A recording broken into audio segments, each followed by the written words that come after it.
Okay. My entire USB system went down, so I lost literally everything, including my soundboard. So, yeah, yay. Literally, as I was coming in, there was like I could hear it, that like pop, that sound, like when one of your USB shorts out.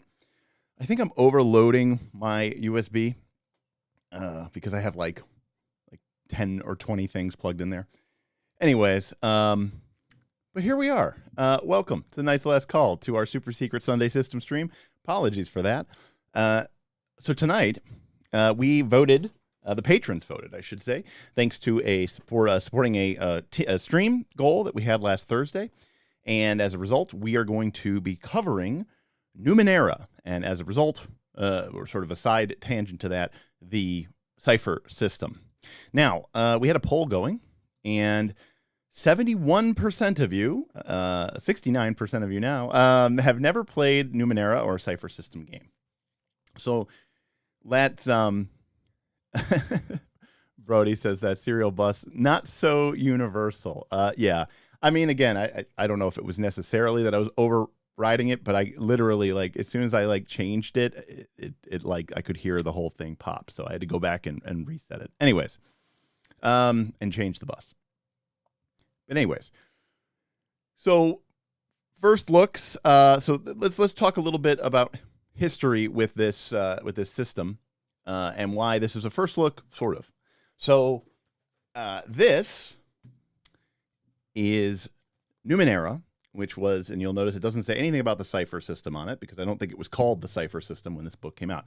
And surprisingly, this book came out in 2012. So this book, or 2013, this book came out a long time ago. So this book, Numenera, came out before 5th edition D&D.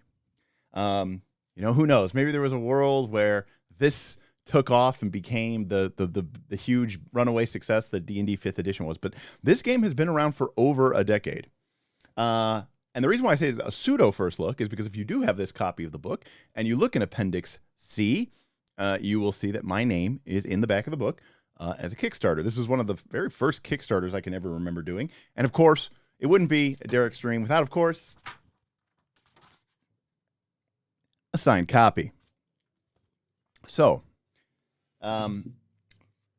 obviously I've owned the game for over a decade, but I never actually have played it at home. I've played it. When it was first coming out, I played it in a couple of con games. I even actually I played it with Monte Cook. So I have had experience with the game. However, that being said, I'm not playing it in over 10 years. They released what we'll call a remastered version, a number of years ago. And it's not really a second edition. It's more of a revision. And that I have not looked at. So I have the PDF of that tonight, and that's what we're going to be taking a look through. So that's kind of where we're at with this. And, of course, with First Look Stream, I'm just sort of, trying to judge the game based off of its initial first impressions and talk about some of the potential, implications that might come out as a result of that. And really ask ourselves, what is this game bringing to the table? Why should we put down whatever game we're playing and maybe consider picking up this game and taking a look at it? So that's the kind of the point of these first looks.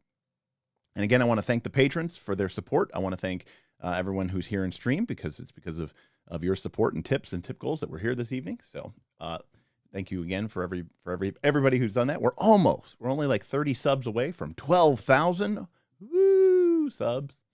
So yeah. So I just want to say hello and shout out to everybody here in the stream. Good to see so many of you. Again, thank you for sticking with me while I figured out that audio issue. And yeah. Abigail says it's our first time. It's their first time catching our stream live. Love the VODs. Won't stay long as it's 1 a.m. Thanks. That's all right. I have played a few sessions of Cypher system, but not Numenera. I like the Cypher system though. Great. Awesome. RPG Musings says the updated version has an expansion book with community building rules. Interesting.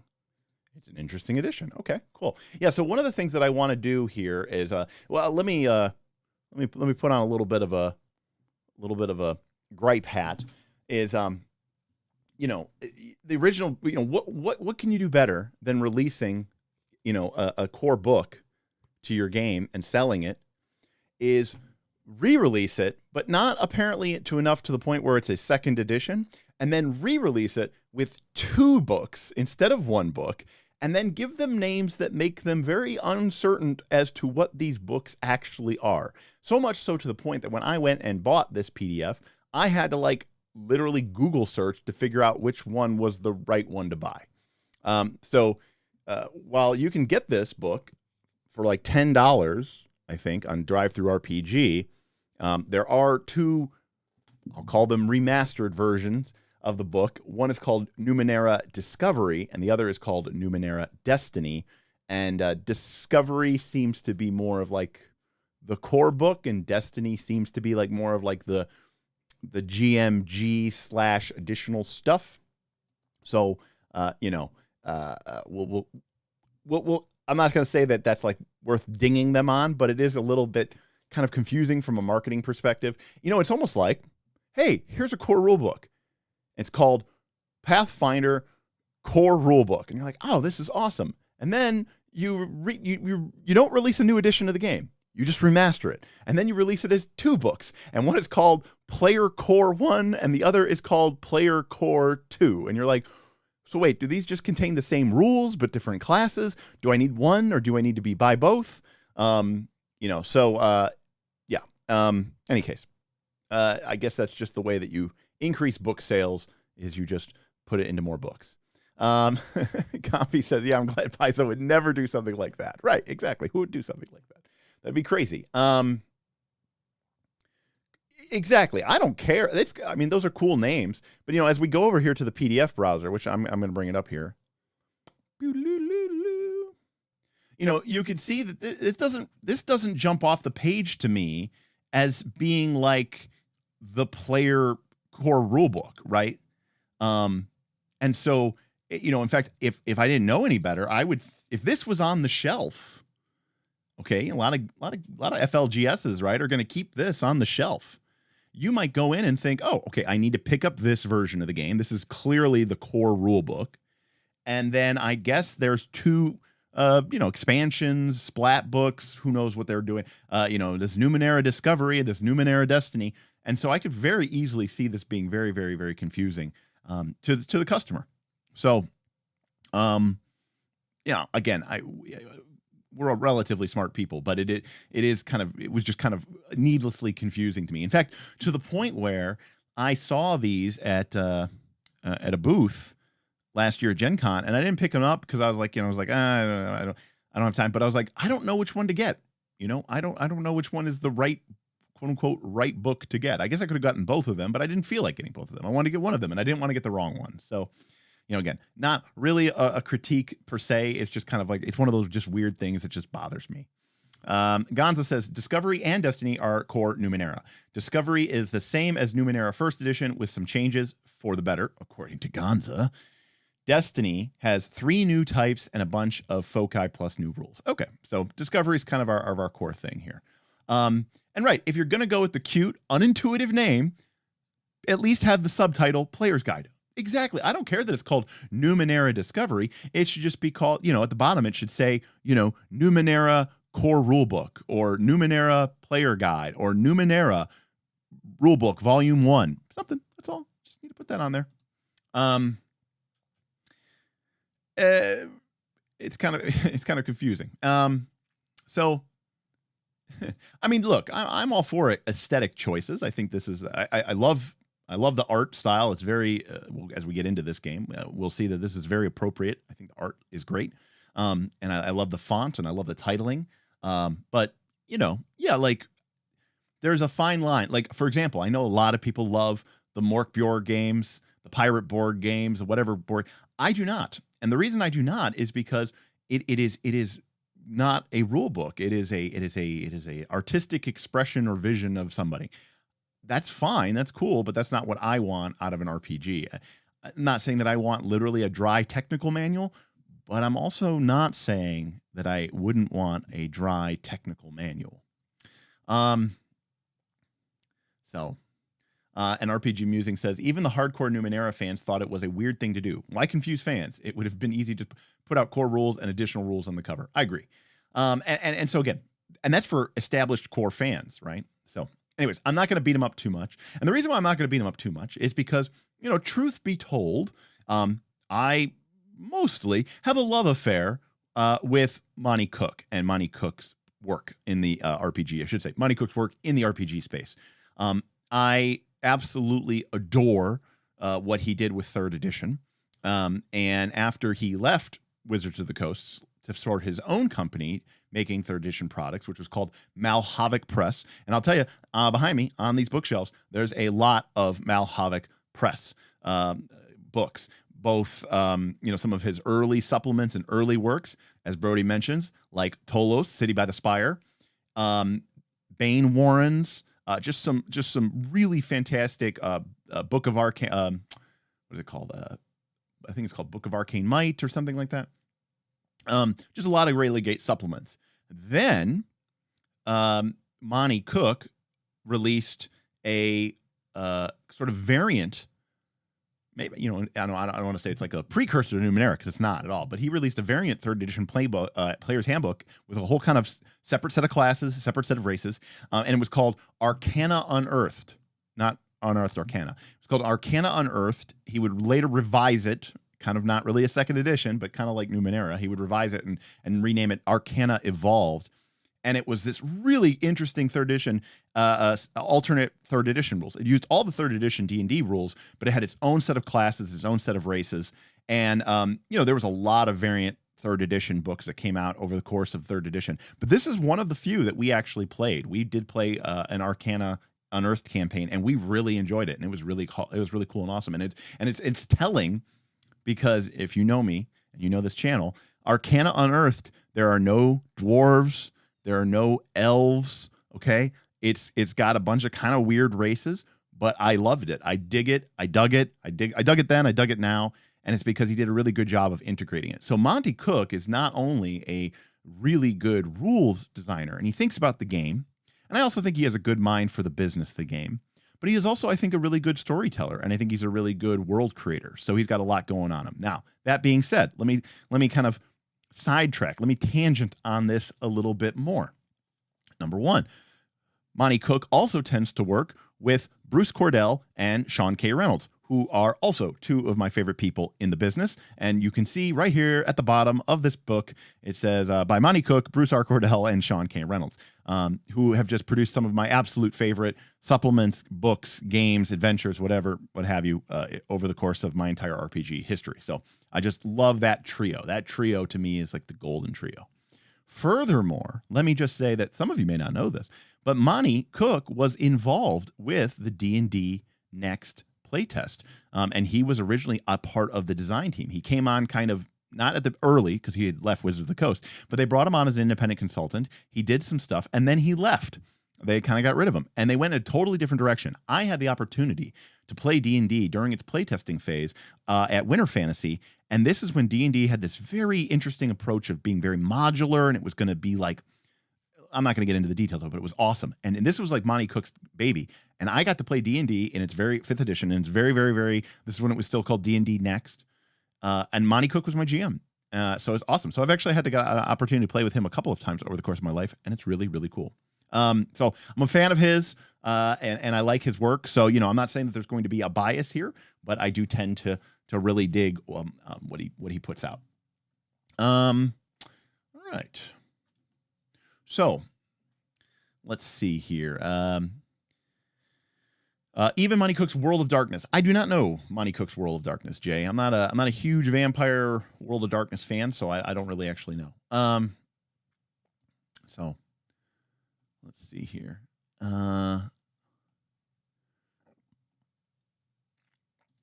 Gonza says the recently published Tolos for Cypher is easily the most impressive hardback RPG supplement I have. It's freaking massive. You gotta love it. Okay, side tangent from Omen Owl. Says Monte Cook does the best PDFs. Everything is hyperlinked. Monte Cook He eventually walked away from the project, and folks like Owen K. Stevens, I think, or Stan Brown ended up taking over it. But Monte Cook, for a while, when he was looking, I think, for alternative revenue streams during the 4th edition era, created a site, which is now defunct, called dungeonaday.com. And the idea of dungeonaday.com is you paid a monthly subscription, and every day, Monday through Friday, you would basically get one room in this dungeon. And, the idea was that, you would build out the dungeon one room at a time, and then eventually the dungeon would be complete, and then you could start, and then he would start a new dungeon. And I will say that this guy was so good at making this so useful because everything was so well linked, so well referenced, so well hyperlinked. So yeah, I that doesn't surprise me that his PDFs are on the same quality level. Just because, again, he's not just creating good games, he's also thinking, I think, he's a real GM. He really runs these games. So I think it shows because he wants something that's going to be useful for you at the table. And that's something I've always really appreciated about his work, about his design, about his product ethos, I suppose. So yeah, really, really good. Gates of Firestorm Peak was amazing. I could go on and on about Bruce Cordell. I might even love Bruce Cordell more than I love Monte Cook, if we're being honest. But now that is a hell of an experience, Matthew. Burning Wheel with Luke Crane. That's like an Everest moment. So yeah, fantastic. All right, well, let's get into this. All right, so this is Numenera Discovery. Again, this is sort of the remastered version of this. We have a link below if you want to pick it up. It's through our affiliate link, and we get a couple percentage points. Doesn't cost any more to you, but we get a couple, maybe a $1 or something on a $20 purchase, which usually I use to finance purchasing more PDFs that I can then show everyone on these first look streams. So what we're going to cover here, because we're not going to give a chance to go into every single element of this game. So let's hop over to the table of contents and let's take a look at what we're going to look at. So real quickly, we're going to talk about sort of the world of Numenera, because we're kind of killing two birds with one stone here, right? One is Numenera, the campaign setting or the concept, and the other is the Cypher system. And I do really kind of want to focus on the Cypher system. So I really want to make sure that we get to part 2, which is characters, and part 3, which is playing the game. Whether we will get to part 4 or part 5 or any of these other parts, remains to be seen. But we definitely want to make sure that we cover chapters 3 through 8. Now, that being said, I'm going to sort of very quickly skip over some of the basic precepts of the game. But I do want to just say this. The whole idea of Numenera is that this is Earth in the insanely distant future, if not hundreds of thousands of years. Yeah, maybe even a million years into the future. Okay, we're talking about like geological timescales. And the idea is that each prior civilization, reached some insane level of tech. Maybe they killed themselves. Maybe they ascended to a higher plane of existence. Who knows? Long story short, they built up a massive civilization that lasted potentially for tens of thousands or whatever of years. And then boom, goes away. And then, hundreds of thousands of years pass, millions of years pass, and another civilization sort of emerges.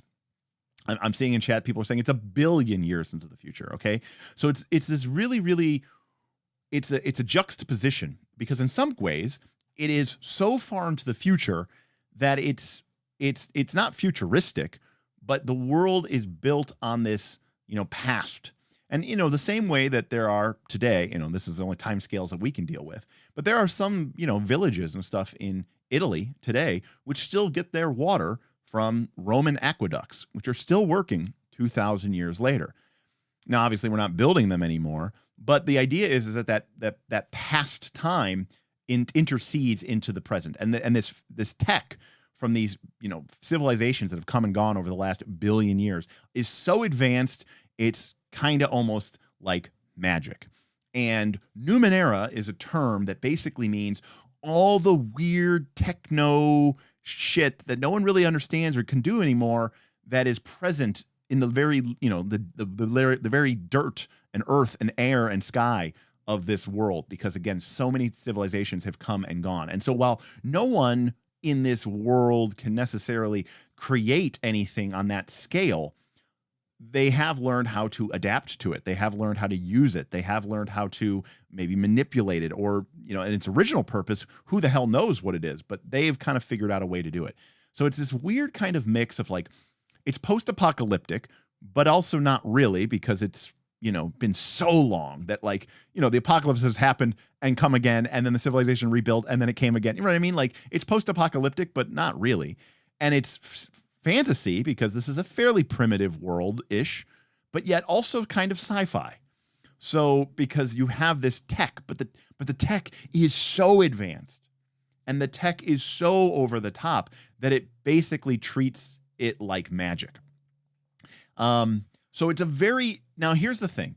Now, Boothby is saying I hate everything about this setting, okay? And I will say this, and I'm being honest here. It's not my favorite, but it's different.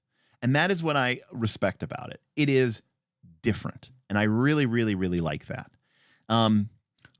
And there is one minor thing which I can say, and I don't know if this is just me or if this is other people, but one of the things when I play, now my friends, that I play with RPGs, and I would say most of us in the nerdosphere tend to have a mix, right, of science fiction and fantasy. I mean, don't get me wrong. There's those of us who really love fantasy, and we're not as big on science fiction. And there's other, obviously the reverse is true as well. But most of us dabble in both, right? We might not like Star Trek and Star Wars, but most of us, like something in the sci-fi world as well as in the fantasy world. And one of the things that I've always appreciated, and I've seen this numerous times when I have run sci-fi games, is when I run sci-fi games, it's very, right, it's very easy to say technology is magic. And even if like you think about it from a perspective of like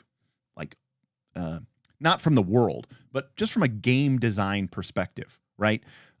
So thinking about it as a role-playing game, technology and magic kind of fill the same role in your RPG, right? It's something that we don't necessarily have in our real world, and you're going to use it to solve problems. But there's two really nice, cool key advantages to technology over magic. And I've seen this again and again and again. Number one is technology tends to be a lot more democratic. So in D&D, magic is this sort of like mysterious way to solve problems.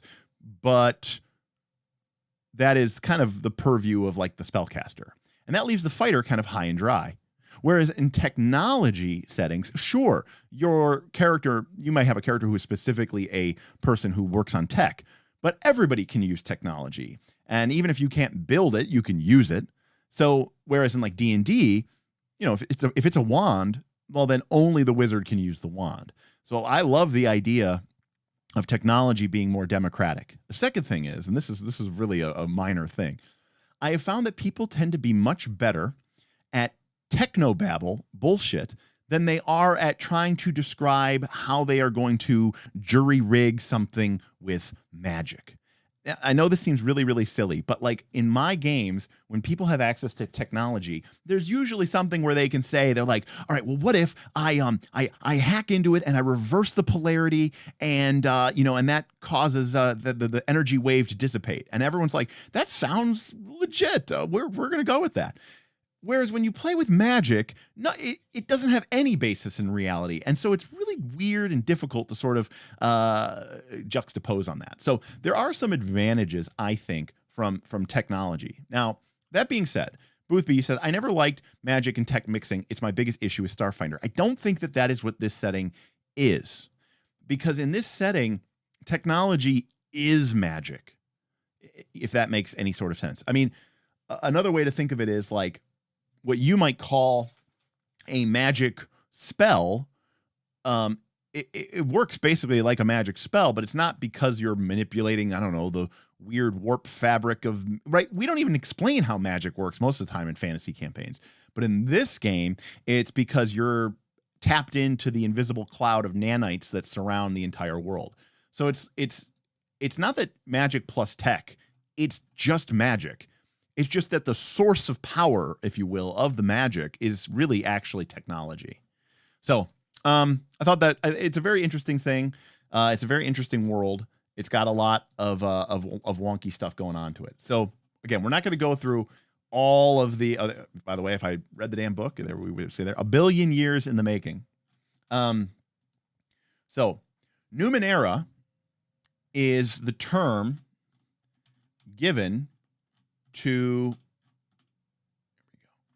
Numenera is the term given to the artifacts, the technology, this weird science from the prior, civilizations. These are the relics of the older things. So the campaign is literally named after these artifacts, which are called Numenera. And again, they divide them into artifacts, ciphers, and oddities. So note, again, really good use here of sidebars and call out text. So again, I just like the just calling out the formatting here. I'm a Monte. By the way, if you've read any Monte Cook book, whether going back to his Malhovic days, he loves this style of sort of 2 columns with the sort of the gutter used for side text and call out text. I think it's very, very educational.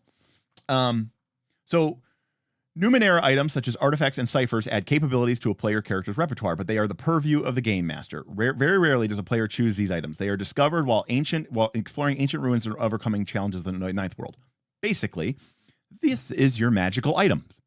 Now, what's really cool about this, though, and I know this seems very, and again, I'm not getting super deep. I'm remembering what I read 10 years ago. So if I'm wrong, please feel free to correct me. But one of the great things about this world is this idea that fundamentally we as game masters struggle. This has nothing to do with first look. Long story short, when players' characters can create magical items, it kind of ruins magical items. That's the long and the short of it. And in this world, these artifacts and ciphers that you are able to find are very powerful and very cool, but the technology is so far removed from anything that you would ever understand that the only way that you can get this stuff is by finding it. And this makes it still seem magical and still seem wondrous, and more importantly, enables you to really control what gets into the hands of your PCs. Now, the other thing is, and again, this is based on my experience, is that the game itself is really heavily, in some ways, based around these ideas of ciphers. And these are basically one-shot consumables, we would call them.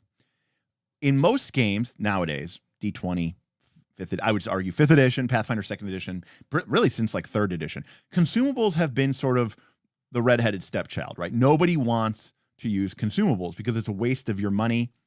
But I will tell you that consumables is absolutely one of the best ways to run a fantasy-esque, probably even technology-esque campaign ever, because it solves so many problems that you have with permanent magical items, right? And the biggest is that, of course, with a permanent magical item is if you mess up and you give somebody something that's too powerful, well, then you're stuck with it unless you hand wave it or you backpedal.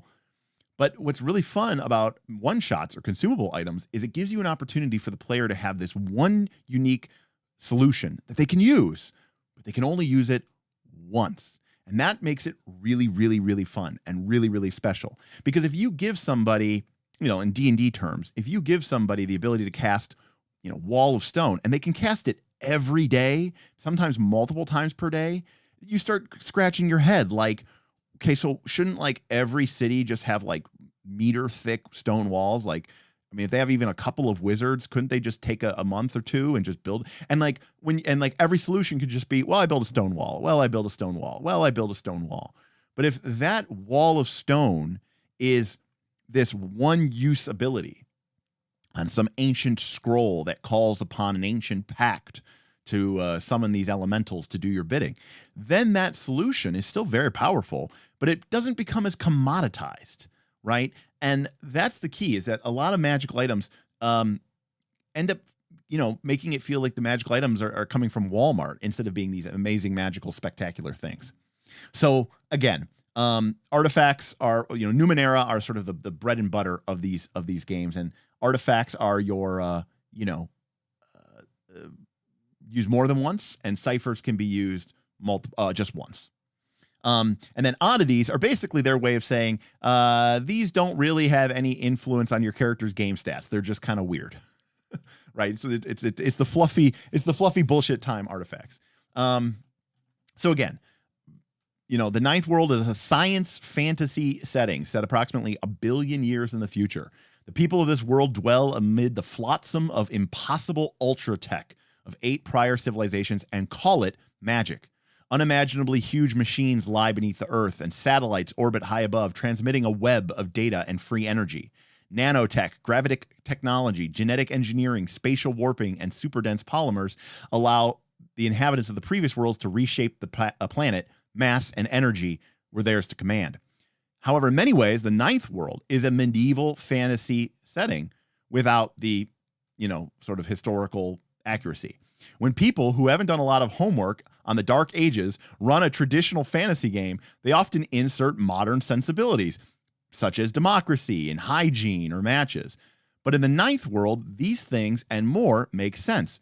Characters will have rain slickers and ink pens and zippers and plastic bags, all left over from prior eras. They can understand how illnesses are transmitted or how socialism works. They know that the earth revolves around the sun. So this is basically Monte Cook. And again, I said this guy has a great grasp of things. He goes, look, your fantasy D&D world, it's not a medieval fantasy world. It's not even close to a medieval fantasy world. Look at the way that these people are living. Where's the brutal feudalism and the lack of understanding? No, most fantasy RPGs live in this sort of weird medieval setting anyways, where you have infinite access to magic, and it doesn't really make too much sense. He's saying that's the way that you're going to play your campaign anyways. My way of explaining it at least makes more sense.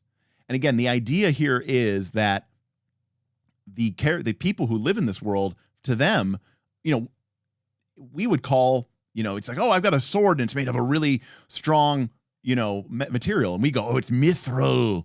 It's adamantine, right? It's a magic rock. In this world, it's the same idea. But in this world, they're saying, oh, maybe it's a super dense hyperpolymer. And that's, instead of your adamantine sword or your adamantine shield, right? It's vibranium. It's some super dense, alloy or polymer. So I think this kind of hand waves more stuff than we would traditionally hand wave. And it actually kind of makes a lot of sense. All right. So what is Numenera? How do we play it? And this is probably the single largest complaint I'm going to make about this game. I'm going to make it right away because it happens right away. It is a D20 game. All right. Well, and I'm kind of cutting ahead here. Let me first start by praising the game. The biggest praise that I have for this game is that the players roll all the dice. The GM does not attack the players with a dice roll. The GM attacks the players and the players defend, and the players roll a die to, dodge the attack or parry the blow, right? It is entirely a player-facing resolution mechanic, and everybody here knows I love that. I don't see why I need to roll the dice, right? It's random. I'd rather just let the players control all the randomness. It's more exciting and more fun for them too, which is really, really cool. So it is a D20 game. All right. And again, we use this basic system of task difficulty, where a GM is going to assign a difficulty from 0 to 10 based off of how hard they think the task is. Note that this doesn't have anything to do with simulationism. Gameism. It's just a simulationist thing. If something's really, really hard, then you might say it's difficulty 8 or 9. If something's really, really easy, you make it difficulty, 1 or 2. And, that's just a really simple, easy thing. Now, of course, this introduces a lot of what I'll say tonal capabilities to the GM. This is the same way like Blaze in the Dark does. One GM might look at a task and say, look, and you're not gonna be able to find this in the book. One GM might look at a task and say, yeah, that's probably pretty standard. And I'm going to say that that's task difficulty 2. Another GM in the exact same situation might say, oh, I think that's really difficult. That's difficulty 4. You're going to get variance that way. But what you're doing as a GM is you're setting the tone for your kind of campaign. You're taking your mark, your stamp, your imprimatur and you're putting it onto your world. And you're telling the players, hey, this stuff is hard, this stuff is easy. And so it may not lead to the most homogenous experience across the entire game, but it is pretty empowering to the GM and for the players. Now, here's my only complaint. It is a D20 game. And whenever a check is called for, you're going to roll a D20. All right. And in order to succeed, okay, you have to roll, I think, equal to or under the target number. Now, this is the only thing I don't like about this game. I'm sorry, you have to roll above it. So you want to roll high. The task difficulty is it's like, oh, look at this convenient system. It goes from 0 to 10. But the game uses a D20. And that means we have to multiply. So the target number is 3 times the task difficulty. So if the GM says something is task difficulty 5, what they really mean is the DC is 15. If they say that the difficulty number is 7, what they're really saying is that the target number is 21 that you need to get. If they're saying it's standard, it's a 2, they're saying it is a 6. Okay? This is, Beowulf, exactly. Now, there's a reason, Beowulf, that they don't do. I know why they didn't do this. Okay, I know why they haven't done this. But this is essentially just DCs from 1 to 30. And Derek says, oh, that's why I remember not being fond of. It's this weird that DC moved by 3 things, granularity and a D20 reduced increments of 3. Let's kind of take a quick side note because these are good points. Because this is kind of silly. Let's call it what it is. It's stupid. The reason why this is easy or why this is a good idea is because this way you don't end up pixel bitching your DCs. And this is something that happens a lot. And you get caught up in this world where you're like, was it DC 15 or is it DC 16? Why was it 15 last time and it's 16 last time? 3 points on a D20 is 15%. It is enough of a change to feel worth it. You know, one of the big problems that you're going to encounter, and this is true in Pathfinder 2, even for games where the tight math matters, is +1 just doesn't feel that good. Honestly, when you get to +2 and +3, it starts feeling a lot better. And so moving in increments of 3 makes it feels a lot more sensible. Plus, it is a lot easier to just think in terms of 0 to 10. And the reason why this really works out is because, as I said before, there's not necessarily a modifier, but what ends up happening is a player can ease the difficulty by using their skills. Okay, they can use an asset, basically an equipment, and they can also apply effort. Okay, so to sum things up, 3 things can ease a task difficulty: skills, assets, and effort. And so what does this mean? It means that if I, the GM, independently, based on the fiction of the world, I determine that this is difficulty 5, challenging, you'll need a 15 or higher to succeed, a player can point out how their skill and their asset help them with this task, easing the difficulty. And that goes down then from 5 to 4 and from 4 to 3. And it's just easier to subtract 1 and 1 than it is to remember to subtract 3 and 3. And so it's kind of a weird mathematical illusion, kind of, throwing the blanket over your head. But it is really interesting the way that they do this. And I think it could feel weird and strange and stupid, but I actually do think, given when I think about, I've never ran this game, but when I think about moments that I've had at game tables across many, many decades, I can fully believe that this would be an easier thing for people to grok than it would be, something else. So basically, you have a task difficulty 1 to 10. Everybody understands that. And then as a player, you go, okay, so if I can figure out if I'm trained in a skill or specialized in a skill, I can lower it by 1 or 2. If I have something that really helps out with that, I have an asset that could lower it by 1 or 2. And I could also apply my effort. And one of the things they talk about in this game, I believe, is you'll note that like because you can lower this effort, if you have the right skill and you have the right asset or basically equipment, you can take something that is standard or maybe even demanding or potentially even difficult, and you can reduce the task difficulty all the way down to 0, which basically means you auto succeed. So and they're okay with that. Now,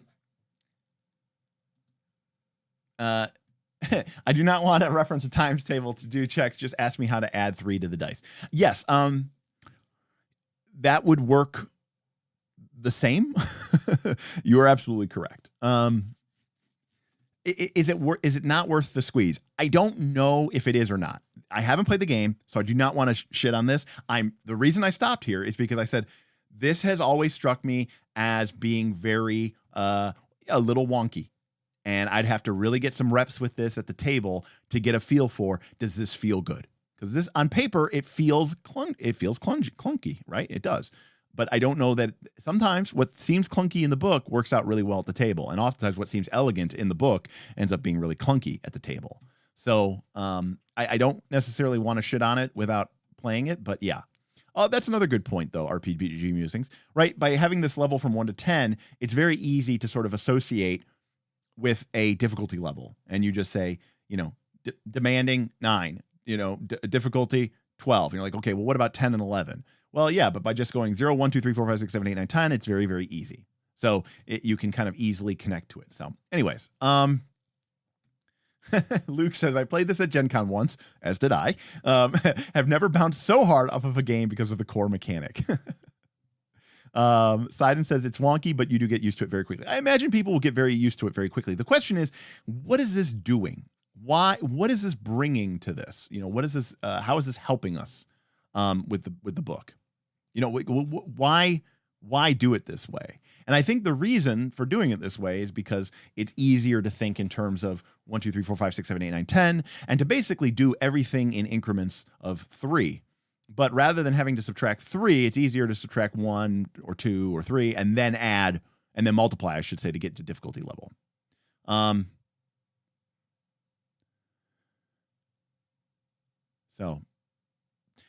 Cole, so what Cole's pointing out, and I think is an important point, this is, by the way, one of the reasons why we have praised Dragonbane so much. Because there's a lot of, little very subtle things that go into role-playing games. But one of the nice things about Dragonbane is you look down at your character sheet, it says that your skill is 14. You know that you need to roll a 14 or less on your D20. It's just that simple. And you roll the die, and when the die is rolled, there's no math that occurs, there's no whatever that occurs. It's just we need a 14. So when you're playing this game and the GM says, okay, this is difficult, and it's target number is 12, you go, okay, I'm rolling the die, I need a 12 or higher. That's it. It's that simple. It's that quick. There's no modifiers. There's no adding. You don't have to check your strength score and your proficiency bonus. You know that you just need to get that number. Boom. That quick. That simple. So that is where I think that the strength of that does come in handy. There's an immediacy to the understanding of the results. Yes, it does. I think it does help with the die rolling experience. On the other hand, Boothby says it's helping me not want to buy this game. So now, you know what, Brody? That's also probably a good point as well. Because remember, this game obviously doesn't have this level-based progression that we're used to in a standard game. And so when you see, you're like, okay, so it would be impossible for me to roll higher than a 21 or a 24 or a 27 or a 30 when there's no modifier to the D20 roll. And you're like, so it can be very satisfying to watch the DC come down instead of just accumulating bonuses to try to reach the DC. I actually think that's probably actually very, very, very true. I imagine it is more psychologically satisfying. So that's the core rule of the game. I'm also a little salty because I missed the chance to get out of 2 APs this weekend, buddy. That's nobody's fault but yours. So that's the core asset of the game. And of course, that means that when we think about doing things and rolling numbers, we need to know skills. Okay. A skill is a category of knowledge, ability, or activity related to a task, such as climbing or geography or persuasiveness. A character who has a skill is better at completing related tasks than a character who lacks that skill. A character's level of skill is either trained or specialized. If you're trained in a skill relating to a task, you ease the difficulty of that task by 1 step. If you're specialized, you can ease the difficulty by 2 steps. Now, right away, you should start to see something here, which is this game doesn't have hard defined skills. And if you've played 13th Age, or if you've played, I was thinking of a different game, but 13th Age is definitely one that pops up to us. Then you know that in 13th Age or games like it, rather than having a predefined skill list, or like Pathfinder 2, where you have a predefined skill list and each skill has a predefined list of mechanically what it does. Exactly. And this is what it does in the game. Rather, I would have a skill, and this is what this turns off some people to the game. And not just this game, but any game. But basically, if I had a skill on my character sheet, part of the conversation of this game is me explaining to the GM why that skill relates to this particular check. Okay? And some people do not like, well, number one, especially if you have like grubby players, or you have asshole GMs, right? And again, a lot of games that are designed today are designed to basically protect players and groups from themselves, right? Because there's some small percentage of players out there who are shit, and there's some probably slightly larger percentage of GMs out there who are shit. And the game designers, we all have to pay the price. And so the games have become like straitjackets in order to try to keep these, garbage people from ruining the experience for the handful of others, right? One bad apple spoils the bunch. But the fact of the matter is, I hate skill lists, actually. And I would much rather have that sort of conversation about why this particular skill training that you have applies in this situation or it doesn't apply in that situation. I try to play with mature people who I would have a beer with. And that means that having that conversation is fun. But some people, even people who play games with me, might be turned off by that because they don't like what I would say, the mother may I approach.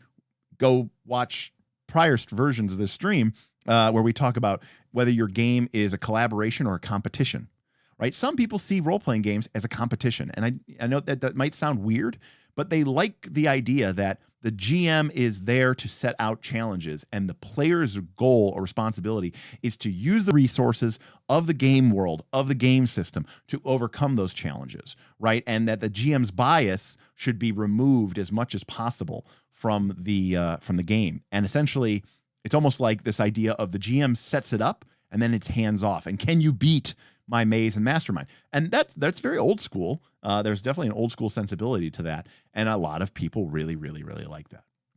And that's the game for them. They want to be able to say, I know how the game rules work and I'm going to apply them and I'm going to use them to overcome these challenges.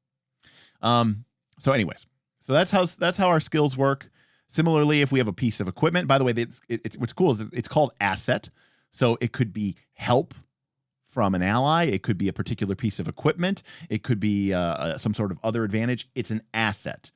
And that can ease a test difficulty by a step or two. And then lastly, we can also apply effort. And effort is something to be described later, but that is the way it works. So that's the core of the game, right? We're going to basically say, what is my character good at? Do I have any assets that can function to help me do it? And then do I want to apply this effort, which is like a resource that my character has available to me because I really want to succeed at this. All right. And so that's hopefully what we're going to cover here in this game. All right. Little important side note here. You don't earn XP for killing foes or overcoming standard challenges in the course of play. Discovery is the soul of Numenera. I don't know why that just randomly is thrown in there, but again, when do you roll? As always, we're only rolling when something is dramatic and appropriate. And again, there's that we shouldn't be rolling unless something is both meaningful and risky. And additionally, this idea comes in here where the combat, the GM assigns a difficulty to your task and you roll a d20. versus it just like you would any other check. The difficulty of your attack roll depends on how powerful your opponent is. Just as tasks can be difficulty 1 to 10, creatures are basically difficulty level 1 to 10. And so basically it's really simple and easy to just say, oh, this is a difficulty 3 monster. Okay, so then it's DC 9, TN 9 or whatever to hit it. And it's worth noting that players make all the die roll. If a character attacks a creature, the player makes the attack roll. If a creature attacks the character, the player makes a defense roll. And I am a big fan of this. Now, this game is not trying to be the hyper simulationist reality. So as a result, damage is flat. It is static. We don't roll damage. Additionally, weapons get grouped into one of 3 categories. Light weapons, which do 2 points of damage, but because they're so easy to use, they make your attack rolls 1 step less difficult, which is 3 less DC. It's not nothing. Medium weapons is basically anything that you could use in one hand that isn't a light weapon, and it's 4 points of damage. And heavy weapon is basically anything that would require 2 hands to use, and it does 6 points of damage. And that's it. You can go wild. You can describe. We don't need 350 pages of different weapons with different traits and different sub-traits, and then they have slightly different. It's way too much. It's just way too much. I mean, maybe it's not too much for like a computer game, maybe. But for me, when I'm playing, like, we have to accept certain limitations in TTRPGs, right? We're humans. We're playing at the table. All right. Anyways, armor is damage reduction in this game, and also it is a flat number, not a roll. So if you're attacked, you subtract your armor from the damage you take. For example, a leather jerkin gives you 1 point of armor, meaning you take 1 less point of damage when you are hit. All right. So very, very basic in that way. Again, combat isn't necessarily the most important part of this game, so it makes sense that we wouldn't spend too much time on it. Let's see. If you roll a natural 19, the roll is a success, but you also have a minor effect. In combat, this means inflicting 3 more points of damage, or if you would prefer a special result, you could decide that you knock the foe back, distract them, or something similar. When not in combat, it could mean that you perform the action with particular grace. In other words, you not only succeed, but you go a bit further. So this is like, what we would say in Fate, we would say you succeeded with spin, right, or with a boost, and it's a minor benefit for getting a 19. If you get a 20, you get a major bonus, similar to the minor bonus, but you inflict 4 points of damage extra instead of 3 points of extra damage, or you could have something really dramatic, such as stunning them or doing something awesome or extra. So basically, this game, you have a 10% chance of getting something extra on a D20 roll. You can get a 19, which is a minor bonus, or you have a 20, which is a extra bonus. In combat, and only in combat, if you roll a 17 or 18 on your attack roll, you add 1 or 2 points of additional damage. So basically, they're like, look, in combat, yeah, you want to roll high. A 17, an 18, a 19, or 20 are going to add extra damage to your attack roll. Anything else is either a 6 hit or miss. Rolling a nat 1 is bad. It means the GM introduces a new complication into the encounter. And this is where we get to the other major part of this game. This game has, in my opinion, strong narrativist elements. And if you're playing any of the 2D20 games like Dune or Star Trek Adventures, then you know that threat is a GM resource that you can use in order to make the encounter, make the adventure more challenging, or introduce a new complication, or create some sort of problem or difficulty for the players to beat, because you as a GM want that narrative control to be able to make the story have this additional element. And rather than having that be just something that the GM hand waves or fudges, this is a part of the game. So rolling a nat 1 means a new complication can be added to the encounter. All right. Real quick here on distance, yada, yada, yada. We don't really worry about distance here too much, but needless to say, it's very hand-wavium. So let's get into experience points here. Experience points, XP, are rewards given to players when the GM intrudes on the story with a new and unexpected challenge, an event called believe it or not, a GM intrusion. Okay. This is going to, if people have stuck with it this far, if you're going to get to this part, this is either going to turn you off completely or it's going to turn you back on. All right. For example, in the middle of a combat, the GM might inform the player that they drop their weapon. However, to intrude in this manner, the GM must award the player 2 XP. The rewarded player, in turn, must immediately give one of those XP to another player and justify the gift. Now, this is a little too, like, we're all friends and holding hands for me.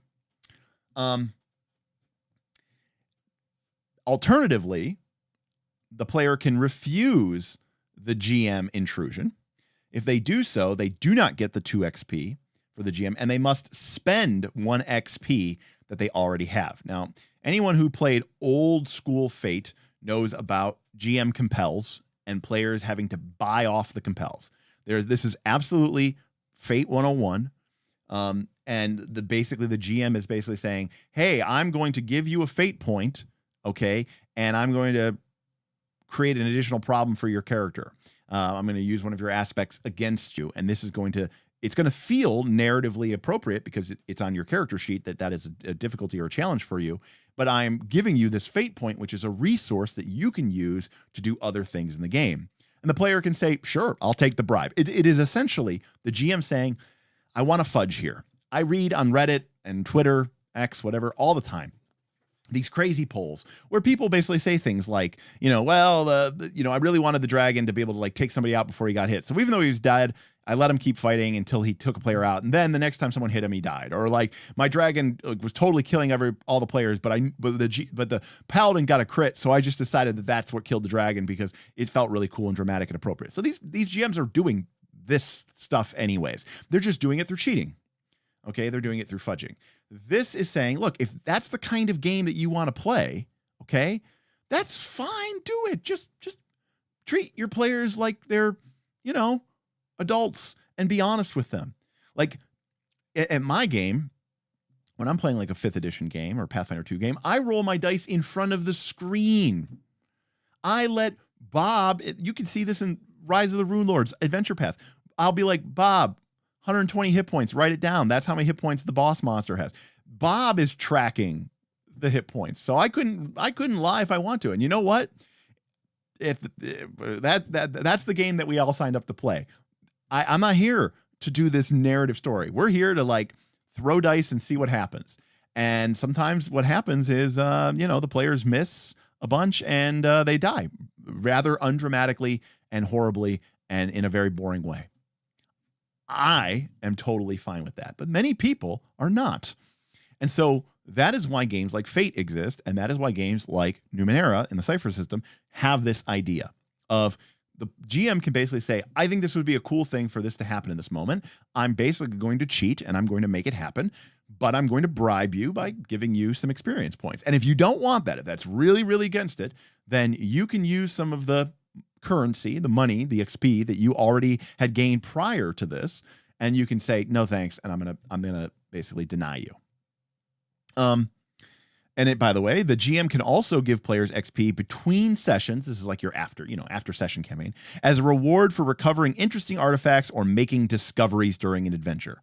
So basically, you earn XP by, doing the milestone stuff that the GM wants you, to do. If you go and explore a new, mystical city that floats in the air on anti-grav platforms, that could be worth some experience points, and all this other stuff. So this is sort of determining, this is sort of based off of the feel of the GM. But again, it's discovery being the soul of Numenera. Right now my group is playing Forbidden Lands. And at the end of a Forbidden Lands session, the game asks you several questions. Did the group explore a previously unexplored hex on the map? If so, everyone gain an experience points. Did the group discover a new adventure zone that they had previously not found? If so, yes, gain an experience point. So the game is saying, we want you to go out and explore the map and find new dungeons and new cities and new villages and new castles and new ruins. And we're going to reward you with experience points at any time. So, but, and this is something that I think people oftentimes do not fully grasp or understand. By the way, a Daggerheart is doing this. Daggerheart is doing this with fear. Okay? Fear is the same thing. 2D20 games, threat and momentum. It's the same thing. It is a narrative mechanic designed to allow a currency to exist between the player and the GM. All right? Experience points are used primarily for character advancement, but you can also spend 1 XP to re-roll any die roll and take the better of the 2 rolls. So basically, get to re-roll, but you get to take the better. So it's not Pathfinder 2 hero point. It's not 5th edition inspiration. It's actually the best of both worlds, right? You don't have to spend it until after you're done, and if you roll worse, you can use the original result. So this is something I kind of have a little bit of an umbrage with. Like when you gain XP, because the thing about fate points is fate points in Fate are just used for fate. They're just used for tagging your aspects. They're not necessarily tied to your advancement. So now as a character, you have this weird situation where you're spending your experience points to reroll dice, or you're spending your experience points to deny a GM intrusion, but that's affecting your character's advancement. Now, leveling up isn't as big of a deal in this game as it might be in a traditional D20 game, but I do kind of have an issue with that, just because I don't want my players to feel like they have to choose between using their resource or leveling up. I mean, advancing your character. Like, advancing your character is a big draw for a lot of reasons. Like, even the most hardcore, super storytelling, player. Everybody plays RPGs to kind of, advance and get the new level or get the new power or get the new ability, right? It's a big part of the reason why people play role-playing games is that advancement. And so I have a really hard time sort of taking that from people. It's one of the reasons why, even though I love it in a very sadistic, dickhead way, like the truth of the matter is old school D&D with its level drain, it was quite famously a very horrible mechanic. I love it because of how brutal it is and how unfair it is, but any sort of reasonable approach to the game has to admit that is just a horrible way to punish your players for showing up at your session. If a player ever says, it would have been better for me if I just hadn't come tonight, if I would have had more fun if I had just not shown up, then that's probably a problem. Okay, so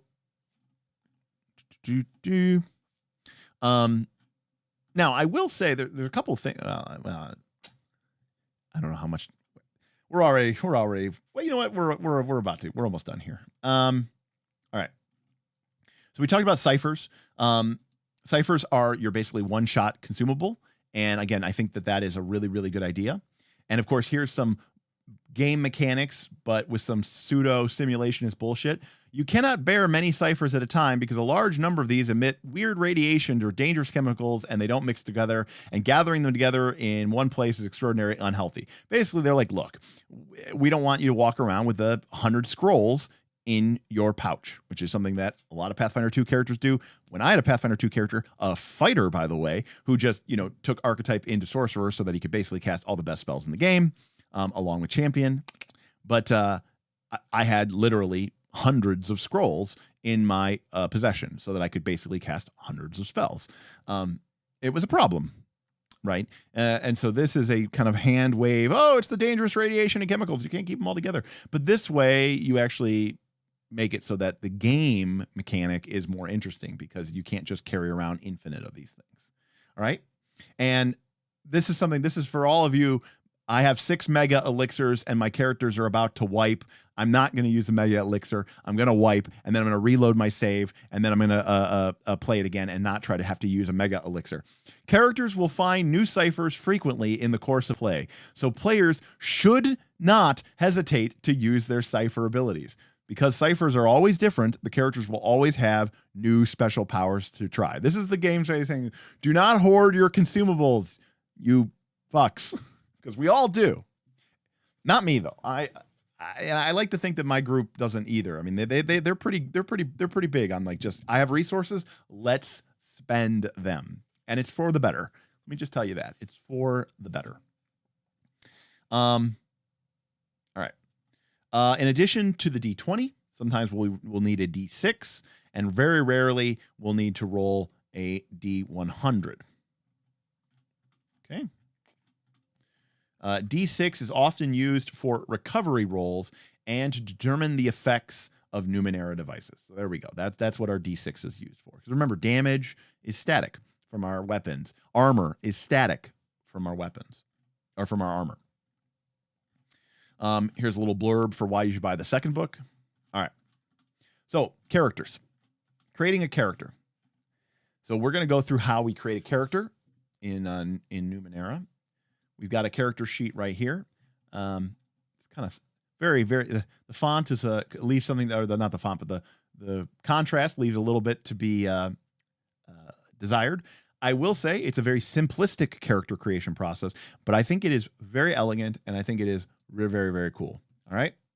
So first things first. We make a character. They have a whopping 3 stats, and I love it. Okay, they have might, they have speed, and they have intellect. All right. Might covers what we would probably say strength and constitution, right? Strength, endurance, constitution, physical prowess. It's all folded into one stat. Okay. Might governs actions from forcing doors open to resisting disease. Okay. Speed is your reflexes, your quickness, your movement, your dexterity, sneaking around, being accurate, being nimble, all of these things. Speed, it's very self-explanatory. Might, speed, much better than trying to understand what is a strong character with a low constitution? What is that? What is that? And then intellect. How smart you are. It literally says your intelligence, wisdom, and charisma. They know who they're talking to, okay? So these are our 3 stats, okay? In addition, each of your stats has 2 components, your pool and your edge. Your pool represents your raw innate ability, and your edge represents knowing how to use what you have, okay? A third element, which we talked about a little bit earlier, ties into this concept, effort. When your character really needs to accomplish a task, you can apply effort. So we go back to this. We can see that each of the 3 stats, might, speed, and intellect, has these sort of sub areas of edge and pool, edge and pool, edge and pool. All right. Pool is the most basic measurement of a stat. Comparing the pools of 2 creatures will give you a general sense of which creature is superior in that stat. So this is basically a way of saying, like, who's stronger, who's quicker, who's smarter. For example, a character who has a might pool of 16 is stronger, in a more basic sense, than a character who has a might pool of 12. Most characters start with a pool of 9 to 12. So it's still a D20. So we're still kind of thinking about that in terms of the 3D6 range. Okay. When your character is injured, sickened, or attacked, you temporarily lose points from one of your stat pools. The nature of this attack determines which pools lose points. Physical damage might affect your might pool, but a poison that makes you clumsy could lower your speed pool. And a mental blast, well, that might reduce your intellect pool. So this is very similar to like Forbidden Lands, where you have 4 stats. You have strength, agility, empathy, and intellect. And if you get hit with a physical weapon, you lose from your strength. If you were to be frightened or scared, you would lose from your empathy or from your intellect. Now, to be fair, most of the time, strength is the most important one, because a lot of times the attacks that are coming against you is physical. So in a way, you could think of the pool as being kind of your hit points in that realm. But instead of just having one pool of hit points, you have might, speed, and intellect. Okay. You can also spend points from one of your stat pools to decrease a task's difficulty.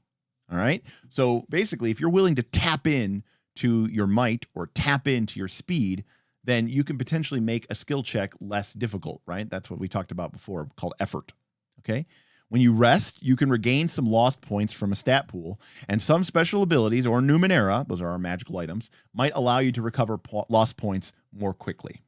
All right.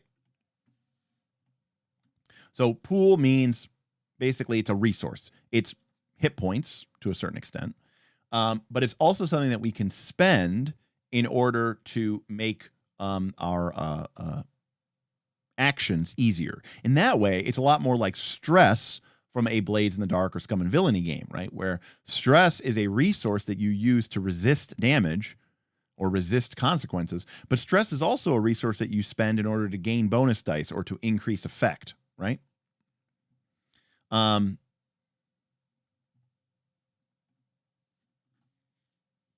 Edge. So we said there's 2 parts to each character, or 2 parts to each stat. Although your pool is the basic measurement of a stat, your edge is also important.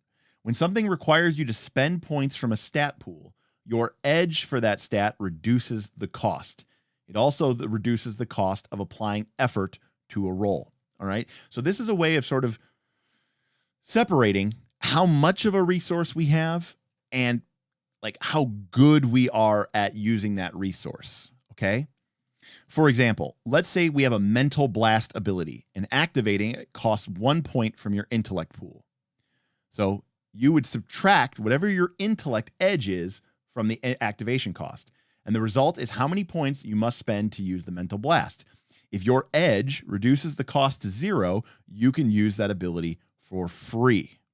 So edge, it basically makes it so that when we do have to spend points out of our pool, it becomes cheaper. And this basically just gives us 2 different levers for understanding like how much resource do we have and how effectively do we use that resource. All right. Edge can be different for each of the 3 different resources, but you'll always have an edge of at least 1 in one stat. So you'll have an edge in at least one of the stats. All right. And again, might edge only reduces the cost when you're spending from your might pool. It doesn't affect your intellect or anything like that. All right. And lastly, when your character needs to accomplish a task, you can apply effort to reduce the difficulty of task. Remember, we talked about how your skill can reduce the difficulty of a task. Having an asset, like a good piece of equipment or an ally, can reduce the difficulty of a task. Well, we can also spend effort. For a beginning character, applying effort requires 3 points from the stat pool that is appropriate to that action. Thus, if your character is trying to dodge an attack, a speed-based roll, and they want to increase their chance for success by lowering the difficulty, they can apply effort by spending 3 points from their speed pool. All right, this is 1 level of effort. Now remember, anytime we spend points from our pool, we would subtract our edge from that cost. So if we had an edge of 1, instead of costing 3 points, it would cost us 2 points. All right. It should be noted, your pools, your stat pools, as well as your effort and edge are determined by your character type, your descriptor, and focus that you choose. Other than that, though, you have a lot of flexibility of how you might develop your character. So some of this is determined basically by, what kind of character that we make. And here we see the 3 main character classes in the game. Because conveniently enough, just like there's 3 stats, there's in the core game, at least, there's only 3 classes. All right. Let's see here. You can continue to apply effort to lower a task difficulty further. Each additional level of effort eases the task by another step. Applying 1 level of effort reduces the task by 1. Applying 2 reduces it by 2. Each level of effort after the first costs only 2 points from the stat pool instead of 3. So, for example, applying 2 levels of effort costs 5. Applying 3 levels of effort costs 7. All right. Each character has an effort score, which indicates the maximum number of levels that can be applied to your roll. So you can't just spend your entire pool to make something automatic. A beginning first-tier character has an effort of 1, meaning you can only reduce the level by 1. But as you get higher level, or higher tier is what they call it in this game, you can use more and more of your resources to make checks easier and easier. All right? So we're going to skip some of the, nuances here, but needless to say, if your edge is 3, then you can apply 1 level of effort for free because it would be 3 minus 3 is 0. All right. You can also apply effort to increase the amount of damage that you inflict with an attack. So if you want to do extra damage, you can apply effort to do 3 additional points of damage. All right. If it's an area effect, then it's only 2 additional points of damage instead of 3. All right. So those are our core character elements, right? We have might, speed, intellect. Those are our 3 stats. And they have a pool and an edge. The pool is the resource that we get to spend to not only absorb damage, so those will be what get attacked, but also we can spend the resource to make things easier for us or to activate abilities on some of our characters. All right. All right. Let's see here.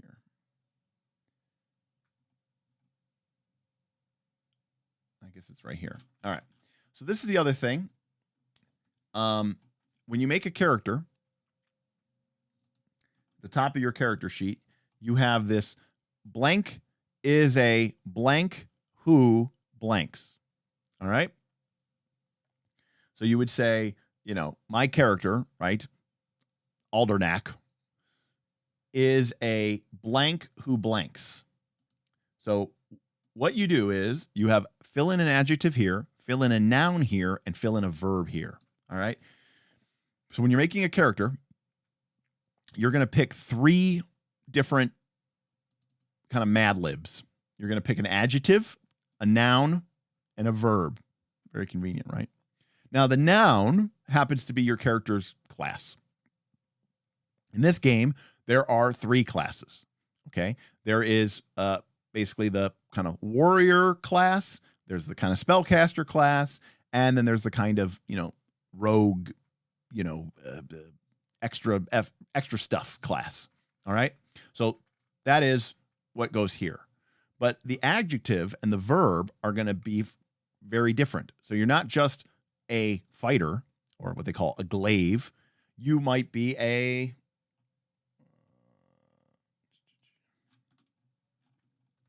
see if we can find it here. Do they have a list?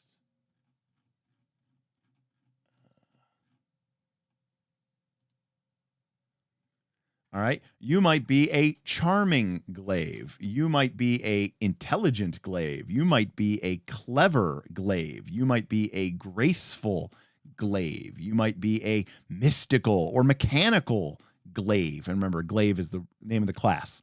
All right. A rugged, a stealthy. Okay. So your character is just describing what they are, but this has a game mechanical effect. And so when you choose to be a quote unquote fighter, it's not just whether you're a fighter. You know, Karama says, I am a fighting fighter who fights. So, okay. So I am a strong, I am a strong fighter. Okay.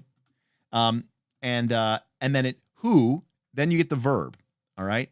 Who, and you can see here what's in this thing, who bears a halo of fire, who commands mental powers, who explores dark places, who fights with panache, who fuses flesh and steel, who speaks with a silver tongue, who masters weaponry. So Karama, that would probably be your fighting fighter who fights.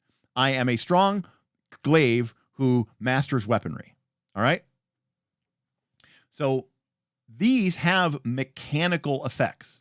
And what that means is you can't just pick anything. You have to pick something from this list. Now, I'm sure maybe the other books add additional things to this. And I'm sure you could, you know, as a GM, you could always make your own. And maybe there's even splat books that really increase this amount of choices that you can make. But the reason I'm talking about this is because when you make a character, there's so much more consideration than just what class am I. You also need to think about what your character's sort of personality is or what your character's kind of type is, your adjective. But also every character is going to start with this really cool, unique, focus that would make your character unique. And I think they even say, no 2 PCs should have the same focus, right? So this is the thing that really kind of makes your character stand out a lot. Let's see here. To create your character, you build a simple statement such as, I am a fill in adjective, fill in a noun, who verbs. Thus, you might say, I am a rugged glaive who controls beasts. Or, I am a charming nano. Nano is their term for a spellcaster, basically, who focuses mind over matter. So you can see how with 3 classes, a number of adjectives, and a long list of focuses, you can pretty much create a very large amount of different character build options, okay? And these aren't just like, I mean, I'm not shitting on them, but like in D&D 5th edition or in Pathfinder 2nd edition, right? Background, I mean, it's so meaningless. I mean, I get it. It's on your character sheet, and it's like, it gives you what? An extra skill training and maybe a kind of worthless skill feat. But by and large, it never comes up again, right? Like, let's call it what it is. It doesn't really matter. It's not that important to your character. At least mechanically, it's not important to your character. And even if it is important to their characters, most adventures, it's not really going to ever come up. Whereas if your character is a fighter or like a rogue or like a caster who has the ability to control magnetism, that is going to be something that affects your character from level 1 all the way to the end of the campaign. All right? So that is the gist of how character creation works. Okay. By the way, remember, as we said before, there's no defined skill list. Okay. The game has no defined skill list. However, they do give you a long list of potential ideas for what you might write down on your character sheet as being what your character is skilled in. Okay. Just so that you're not completely working off on your own. So we talked about how there are 3 different character types, basically classes. Okay, they call this the character type. Glaives are your scouts, your warlords, your bandits, your athletes. They are the elite warriors of the 9th world. All right. They use the heaviest armor and weapons available and have a high might score, or they might be fast, sticking with light armors and light weapon and having a high speed. A few attempt to use both might and speed to stay somewhere in the middle. All right. So, glaives are basically fighters. And again, when you pick a glaive, you're also going to pick, am I a rugged glaive? Am I a quick glaive? You're also going to pick who, again, is surrounded by a halo of fire or who can control magnetism. All right.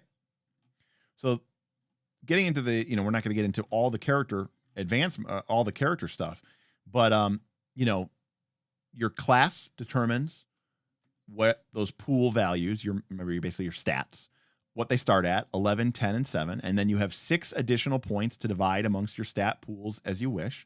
So basically it's, point by, you can put your points where you want. You start with an 11 in might, but you could put your points all into speed, or you could put a bunch of points into might and intellect if you were so inclined. And remember, those pool is what determines how much of that resource you have available to you. It not only absorbs damage or effects, negative effects, but you also use it to do cool stuff. All right. So as a first tier, basically first level, glaive, our effort is 1. Remember, that's how many times we can increase effort. And when we increase effort, we lower the difficulty of a skill. So basically, we can only lower the difficulty of a skill by 1. 1 difficulty tier, which is 3 points, remember, because we're multiplying by 3. We have an edge of 1 in might, an edge of 1 in speed, and an edge of 0 in intellect. So if we want to apply effort to our damage from might, normally that would cost 3 points, but for us it only costs 2. We can add +1 damage to 1 type of our attacks, melee attacks or range attacks. We can use 2 ciphers at once, aka we can have 2 consumables. We're trained in armor, so we can compensate for slow reactions. We reduce the speed effort cost for wearing armor by 1. So this is something I don't know, but apparently if you want to put armor on, it takes away from your speed availability, which makes sense. And we make it cheaper for us to wear armor because we're trained in its use. We can use any weapons, and we can choose some of these skills if we're not already trained in them. Balancing, climbing, jumping, swimming, climbing trees, right?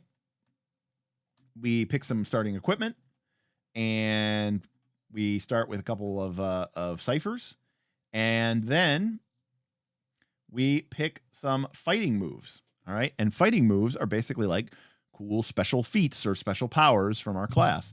And you'll notice that they allow us to spend, in some cases, might points or speed points in order to do other things. So, for example, if we picked up misdirect, whenever an opponent misses us, we can redirect that attack to another target, a creature or an object that's within immediate range of you.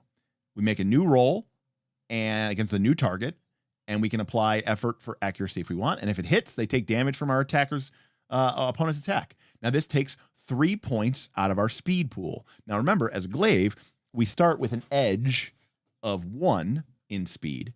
So this would only cost us 2 points from our speed pool.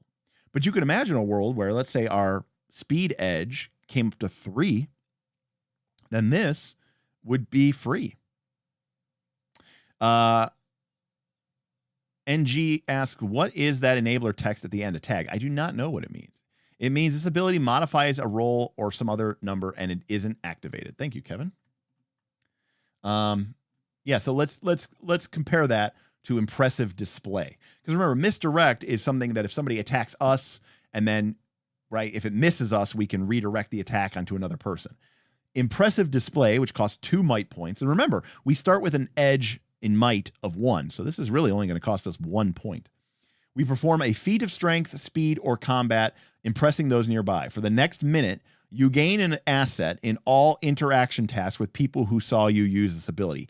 Action. So in order to gain this benefit, we actually have to take an action, right? So that's why that's not an enabler. That one is a discrete action.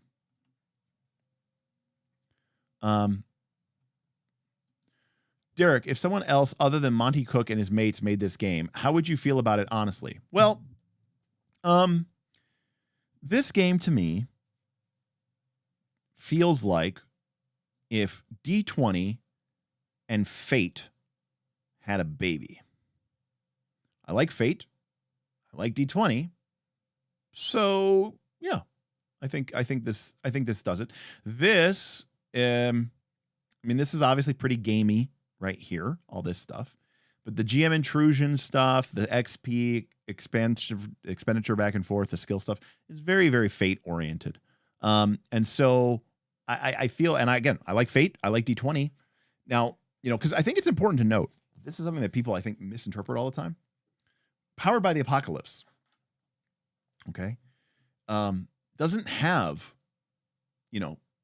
GM intrusion points or threat pools or fear pools, okay? It doesn't have fate points that you can exchange. Powered by the Apocalypse doesn't have hero points. There's no re-rolls in Powered by the Apocalypse. And honestly, that in some ways makes Powered by the Apocalypse less of a narrative game than some of these games. Because these games are clearly saying they want the GM to be able to say, I think this is a cool thing and I want it to happen and I'm going to make it happen and I'm going to give you some experience points because I'm kind of, cheating. That doesn't exist in Powered by the Apocalypse. That does exist in Fate. It does exist in Mutants and Masterminds. It does exist here in Numenera. That is a different style of game. It's one in which we're all sort of here to tell the best story that we can and have the game help us do that. It's a very different approach or way of thinking about RPGs. Is that always the game that I want to play? No. But traditionally, I do like those kind of games. The issue that I run into, if I'm going to make a criticism, and I know we're only through the one class description. By the way, we're not going to go through every single class description. But if I had to make a criticism of it, it's this. How can I say this? This is also one of my problems that I have with old school D&D. Okay. And when I say old school D&D, I mean the OSR and rulings over rules. Here's what I don't like with games like this is when you have a gamist game. And by that, I mean a game that has you have this resource and this resource and this resource and you're spending points and you're taking this class ability and you're using these points. When something is gamey, that tends to make me want to treat and approach it like a game, which tends to put me into the mindset of a competition, right? The reason I'm choosing to build this character this way and choose these abilities is because I want to use them, and I want to use them to overcome the challenges. And I'm going to try to make smart choices and use my resources intelligently and yada, yada, yada. But then when a game and that's the way that, a lot of D20 games work. But then when a game like this comes in and says, here's this GM intrusion, here's this ability for the GM to sort of just cheat and pay you experience points to do so. That's fine. I like that ability. And, Fate, I really like that ability. But in Fate isn't gamey. Fate, you're not making a build in Fate. Not really. Okay. Fate it doesn't have these kind of like feats and powers and choosing this ability with this ability with this ability. And so when you add that to the game, I think that those kind of mechanics are very much towards that game as a collaboration, right? Me and the GM are working together along with the fellow players to tell the best story that we can. So when you have one set of your systems that can feel like it's setting it up for game as a competition, and the other one is setting it up for like game as a collaboration, I feel like sometimes those things can butt heads, and it can feel a little bit like, what are we even doing here? And I'm trying to think of some games that I know there's many games that I've played where I've been like, this feels like this is happening right now, and I can't think of any off the top of my head, but I'm sure I'll think of some. But that is something that I think you have to be very careful of, in these type of games.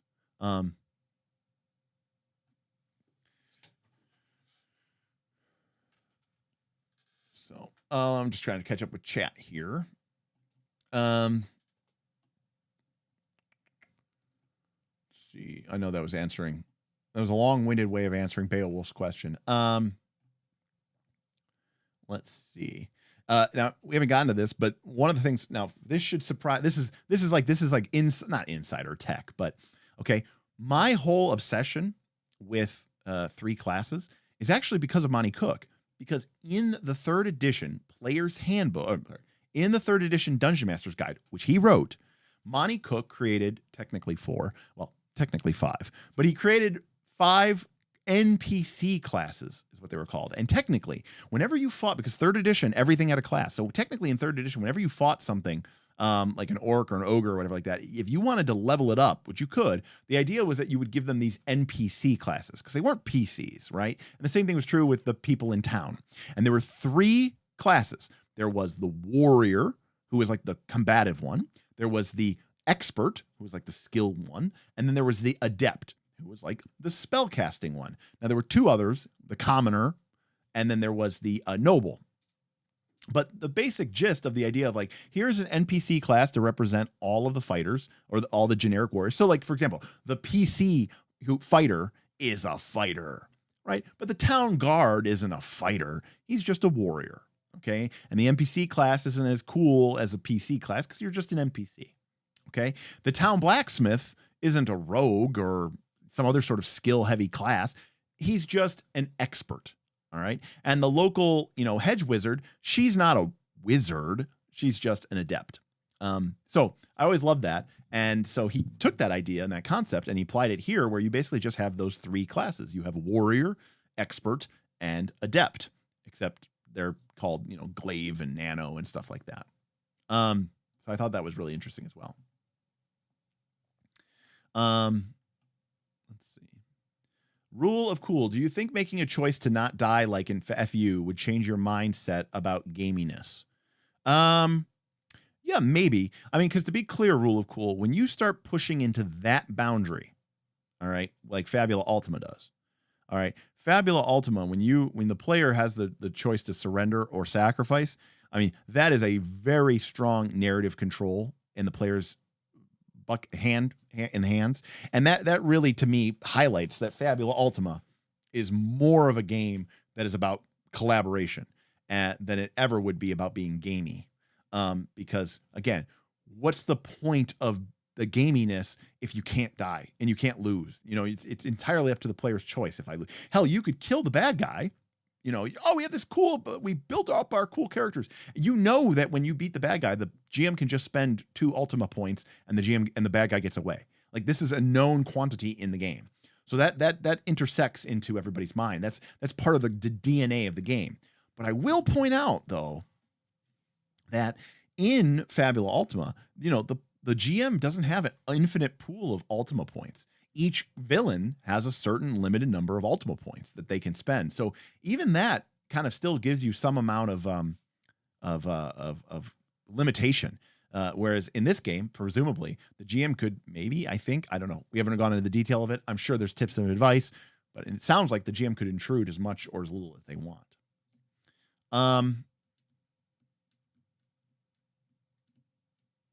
No, Ken.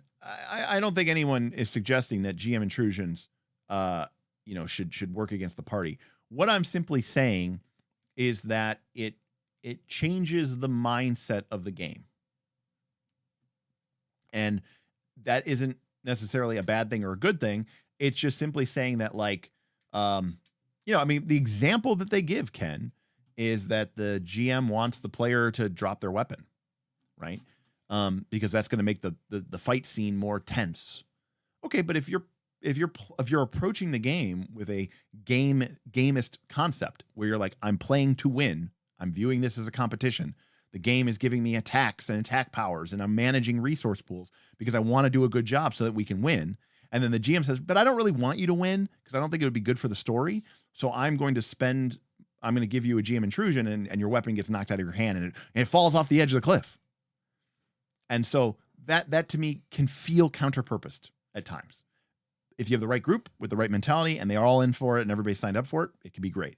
I'm just saying that it can be a very slippery slope. And I've seen it happen. And I like to think that I'm pretty good at this stuff. And I've let it get away from me at times. Not playing this game, but playing games that are like it. Let's see here. Yes. True 20 really leaned into this 3-class concept as well. Yes. True 20. I thought I just had it the other day.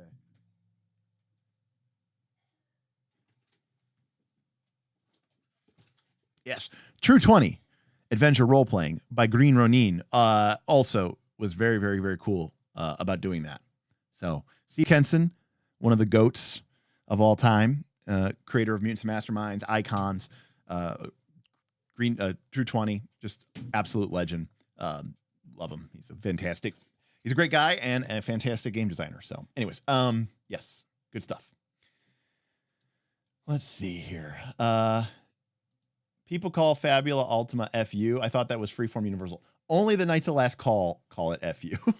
Everyone else calls it like Fab Alt or Fab U, but we call it FU because, it's funnier that way. So the book looks so 90s. Now, this book came out probably like 2005. 2005. Wow, it really did come out 2005. Very cool book. Also, they made a lot of really good supplements for it too. Like this was the Worlds of Adventure, just had a bunch of different campaigns and not just fantasy stuff, right? But just like you could play, the Land of the Crane, a shadowy ninja sneaks through the night, learn mystic, seek to understand the balance of elements, aka Legend of the Five Rings. But then there was also the Blood Throne, the Agents of Oblivion, but also the Razor and Apple, which is a world of childhood imagination and nightmares. The monsters are real and the kids are the only ones who can fight them and see them. So very cool stuff.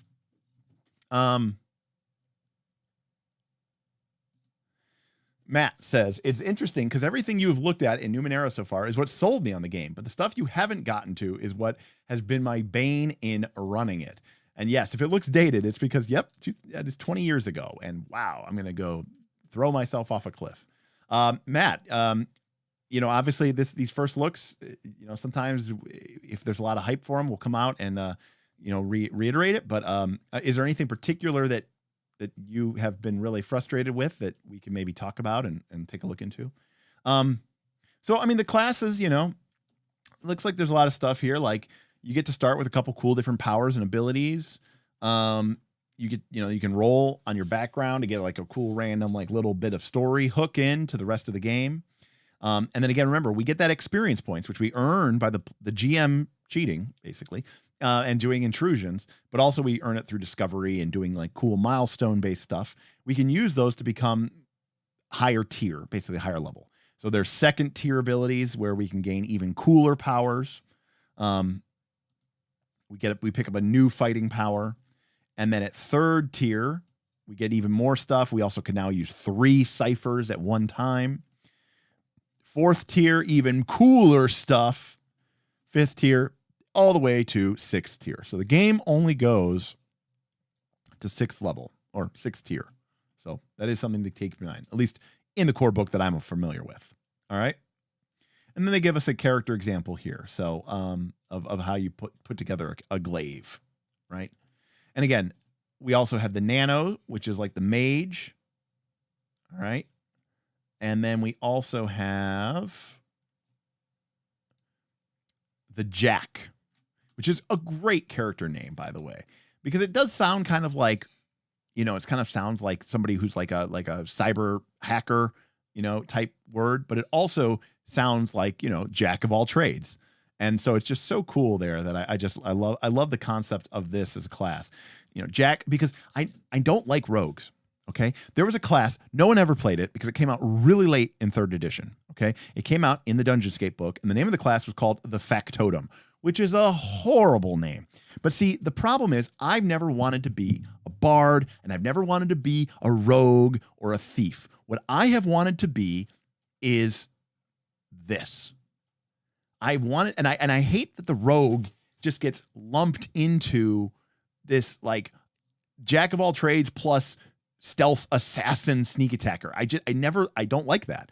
What I want is a class that is the intrepid explorer, the jack of all trades, wily fables of a resourceful hero who always seem to be named Jack. Using it as a verb, to jack means to steal, to deceive, to get out of a tight scrape through ingenuity or luck. You know, I don't want to be a thief. I don't want to be necessarily like a sneak attacker. I want to be.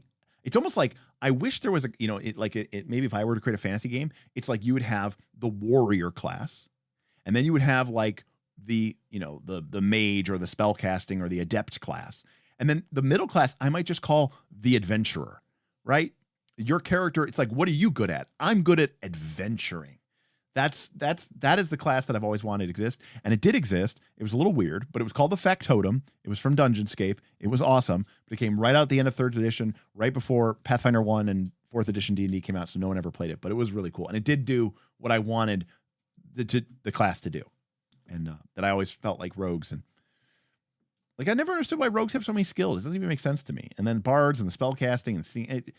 This is the class. This is a much better implementation of that idea that I really like. Now, I don't actually know anything about this and whether it is actually good in the game, but I like the idea or the concept of it a lot better. Because again, it gets back to what I was talking about from the DMG from 3rd edition. You have the warrior NPC class, you have the adept NPC class, and then what do you call the expert? The idea that somebody is just good at a bunch of different things and they're just like that really handy go-to guy or gal. I really, really like that.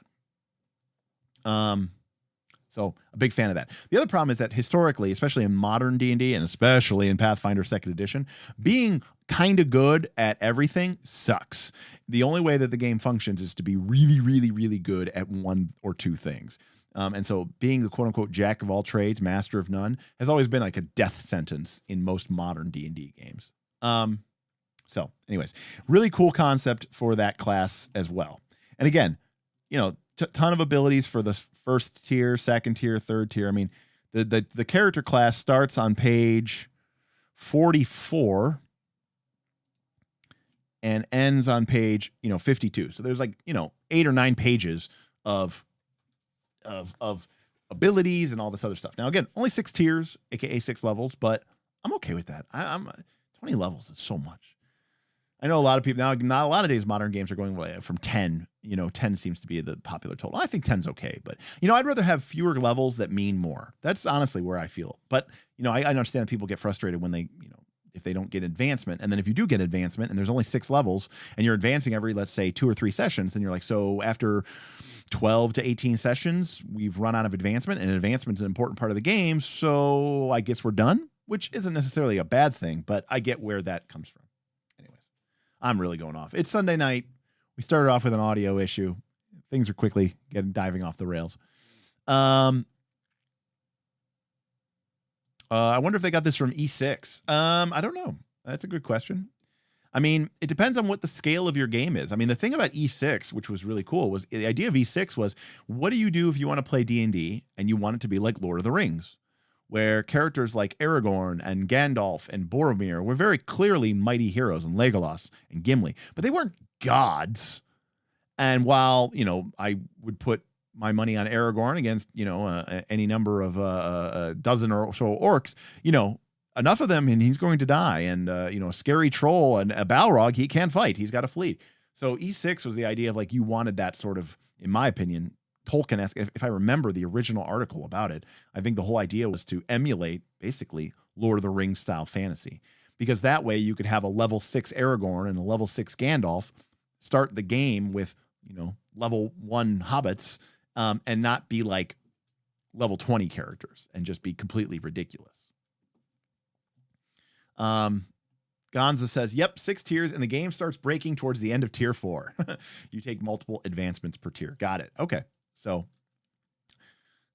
some high level games do break. It does happen.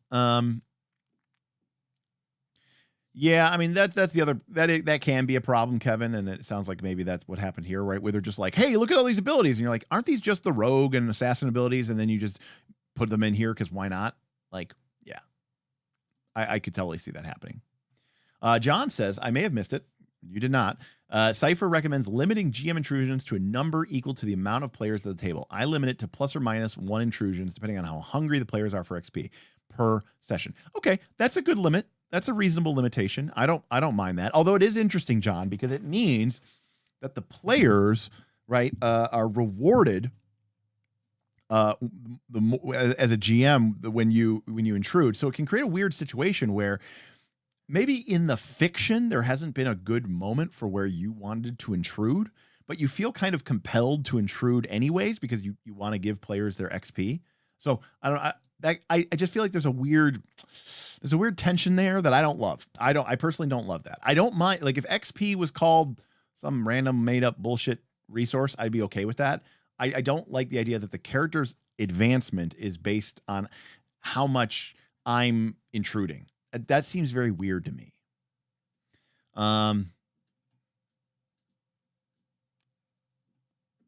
Apparently you can go uber ultimate power. Okay. There are 6 tiers, but it takes you 4 level ups to advance 1 tier. Those sub levels give you marginal mechanical advancement too. Okay, well, that's great. That's good. That's actually smart. That's good game design.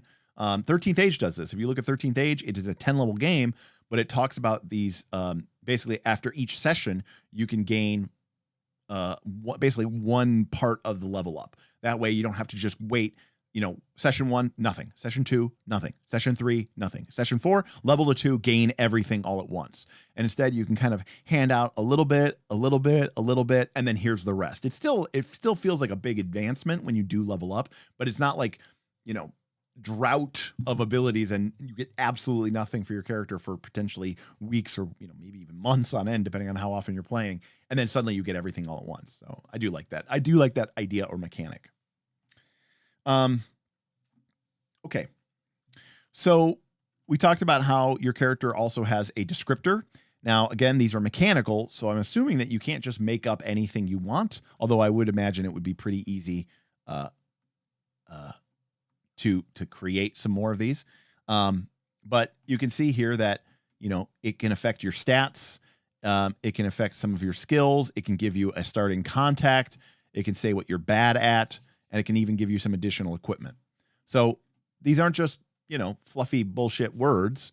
It obviously is going to affect the way that your character plays at the table, and it's certainly a really strong, good idea for sort of informing how your character is going to be played and the type of decisions and motivations that your character has.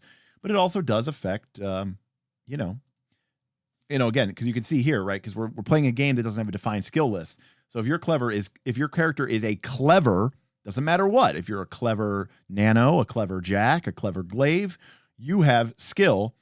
You're trained in all interactions involving lies or trickery. What that means is that if we are in a situation and in the fiction of our conversation, I end up taking an action which results in a skill roll or a die roll, I can point out that I'm like, well, I'm kind of lying to this guy. I'm kind of deceiving this guy. I'm kind of making, something like, I'm trying to fool this person. And it doesn't matter whether it's like like literal deception, like I'm lying to this person to make them believe I'm who I say I am, or it could be a distraction. It could be me trying to, pull people's attention away and so that we can get away, or it could be any of that number of stuff. I have to make the case that what we're doing is involving lying or just trickery. And if it does, then my character skill applies and the difficulty of the resulting check would go down by 1. And so pretty cool that this stuff actually does add into that stuff.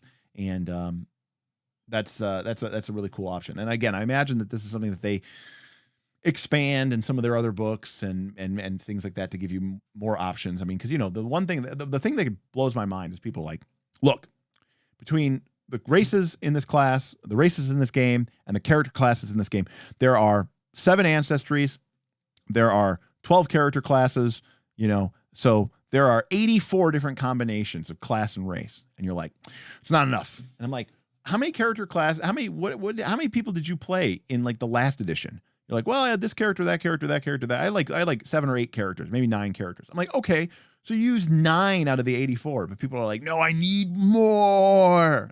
People are so obsessed with just having more classes and more feats and more things. And more equipment. I don't understand why. Anyways, I really like this system. I think this is fun, easy. I think it's a really great way for newer players to kind of really start with a very solid idea of who your character is. It's not just some esoteric thing that you write down on the sheet.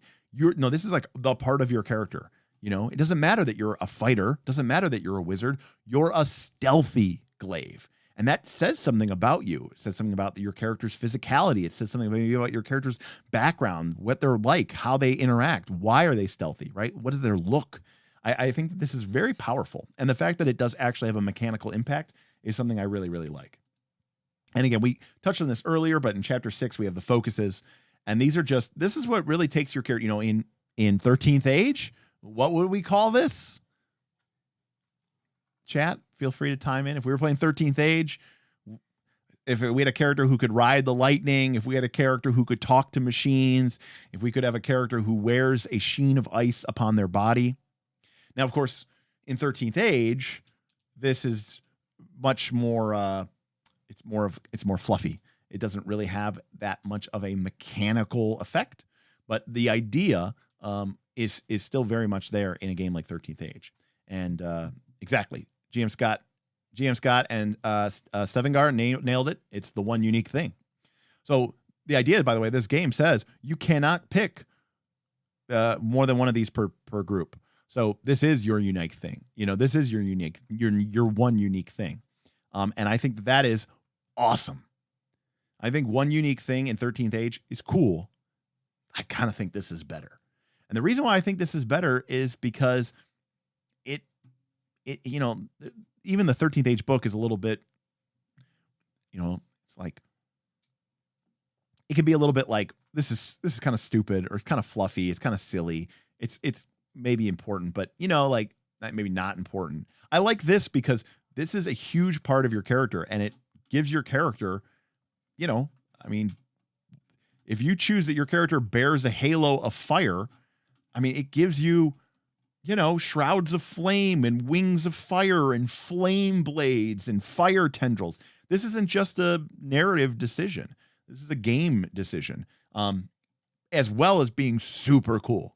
And will people remember, your glaive warrior who bared a halo of fire? Yeah, I think they will. I do think that they will. If I have a problem with any of this, I feel like this is one of those things where once someone chooses this ever in a play group, I feel like nobody would ever want to pick that one again. Like, okay, we played a campaign and maybe it fizzled out, or maybe I died, or my character died, or maybe we finished the campaign, but my character was, Hestion, who was a glaive who bared a halo of fire. And I'm just imagining this cool cyber science fantasy flame warrior with flame whips coming. It just feels very cool. You go into the next campaign, everyone's starting off with level 1 characters, level 1 tier characters. Nobody wants to be like, I'm going to choose bear. I'm going to be the halo of fire guy. And it's like, well, come on. Nobody wants to do that. You want it to be your unique thing.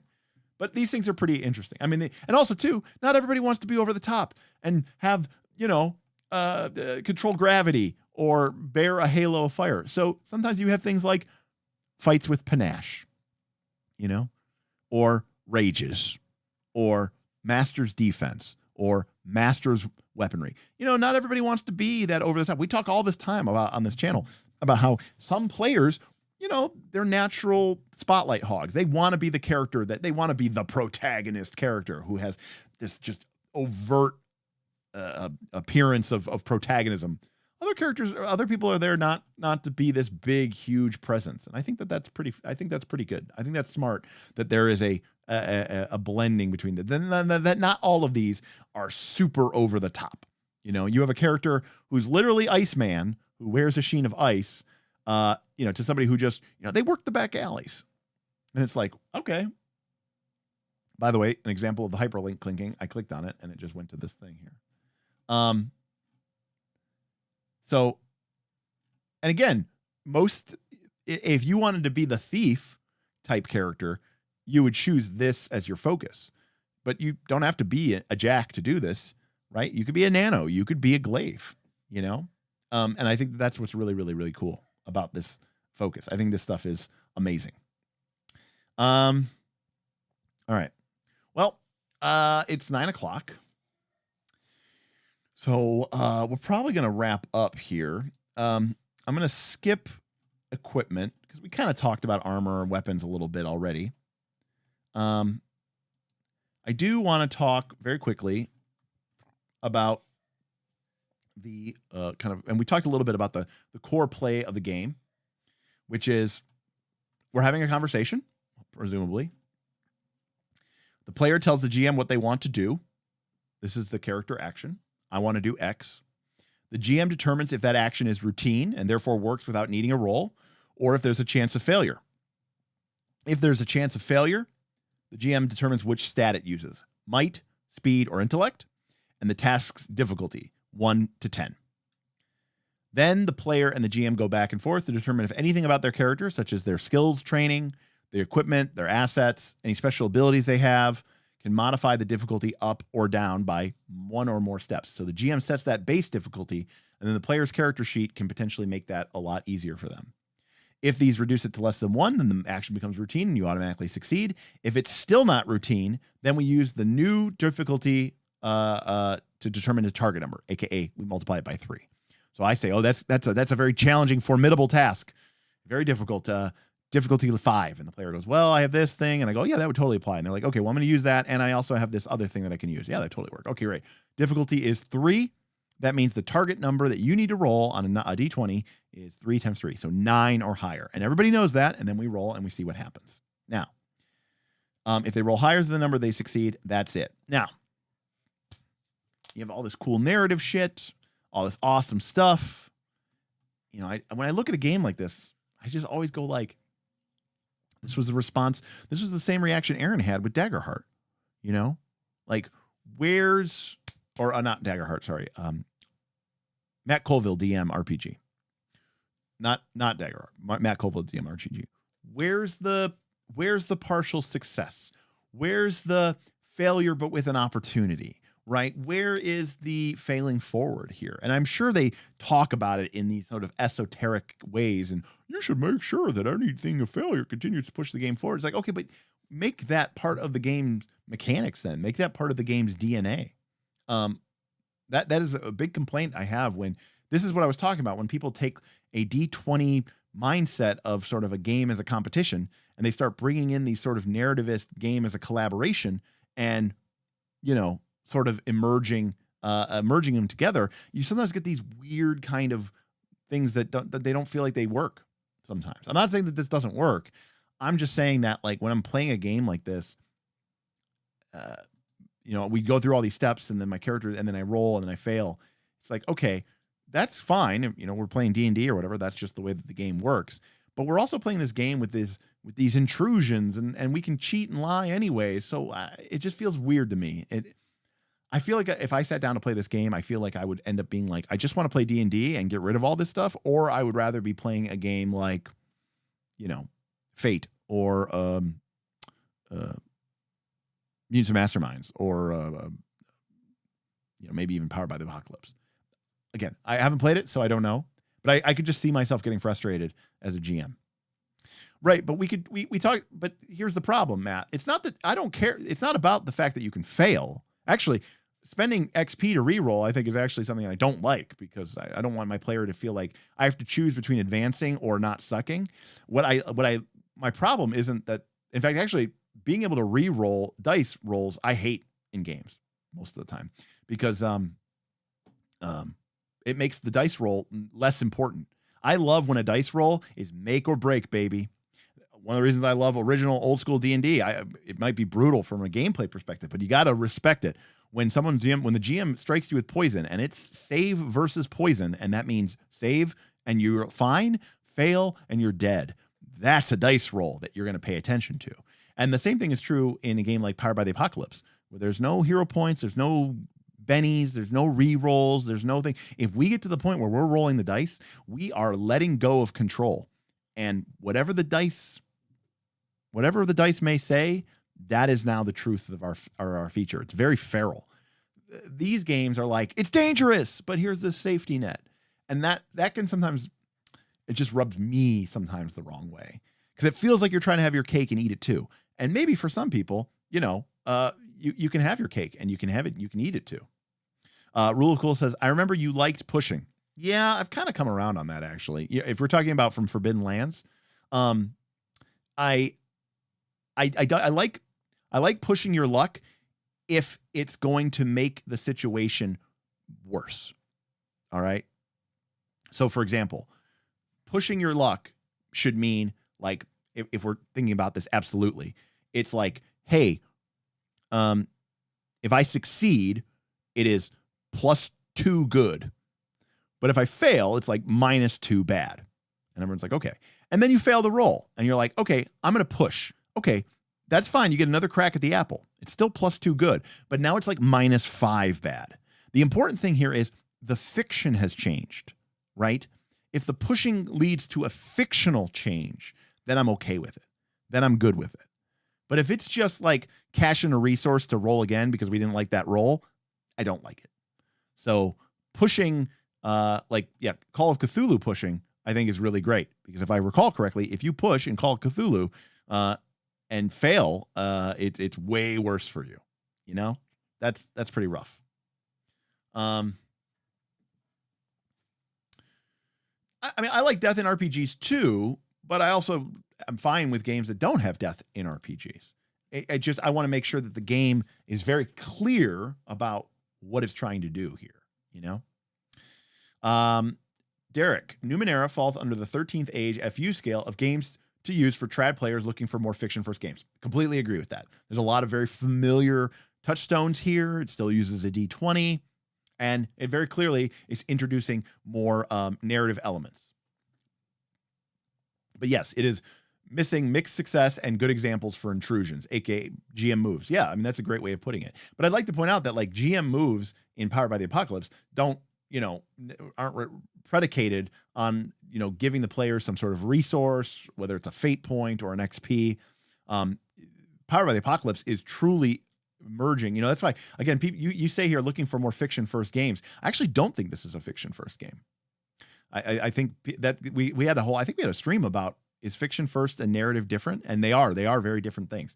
I think fiction first games care more about what is happening in the state of our game world, like the actual imaginary contrived things. And we don't really care about the game mechanics. Those come next. This is very much a, it's not a fiction first game. It's a narrative first game, because if my GM wants to make an intrusion, it's because like in Powered by the Apocalypse, I would say, well, you're doing this thing, the fiction, you would clearly suffer this consequence. So that happens. And there's no debate about it. That's just what happens. Whereas in this game, I could be like, well, I feel like this would happen because of that. Here's this intrusion. And the player could say, no, I'm going to spend an XP to deny that intrusion. And then it's like, okay, but didn't we just say that that's true in the fiction? So what does that mean for our thing? Because again, calling something the fiction doesn't mean like a work of fiction, like a narrative play. It means like the imaginary world that we're creating together. So yeah, I know I was being very pedantic there. I knew what you meant. I knew you knew what you were talking about. So I got you. I understood what you were saying. I was just being very pedantic for the reasons that I'm always being a pedant. Again,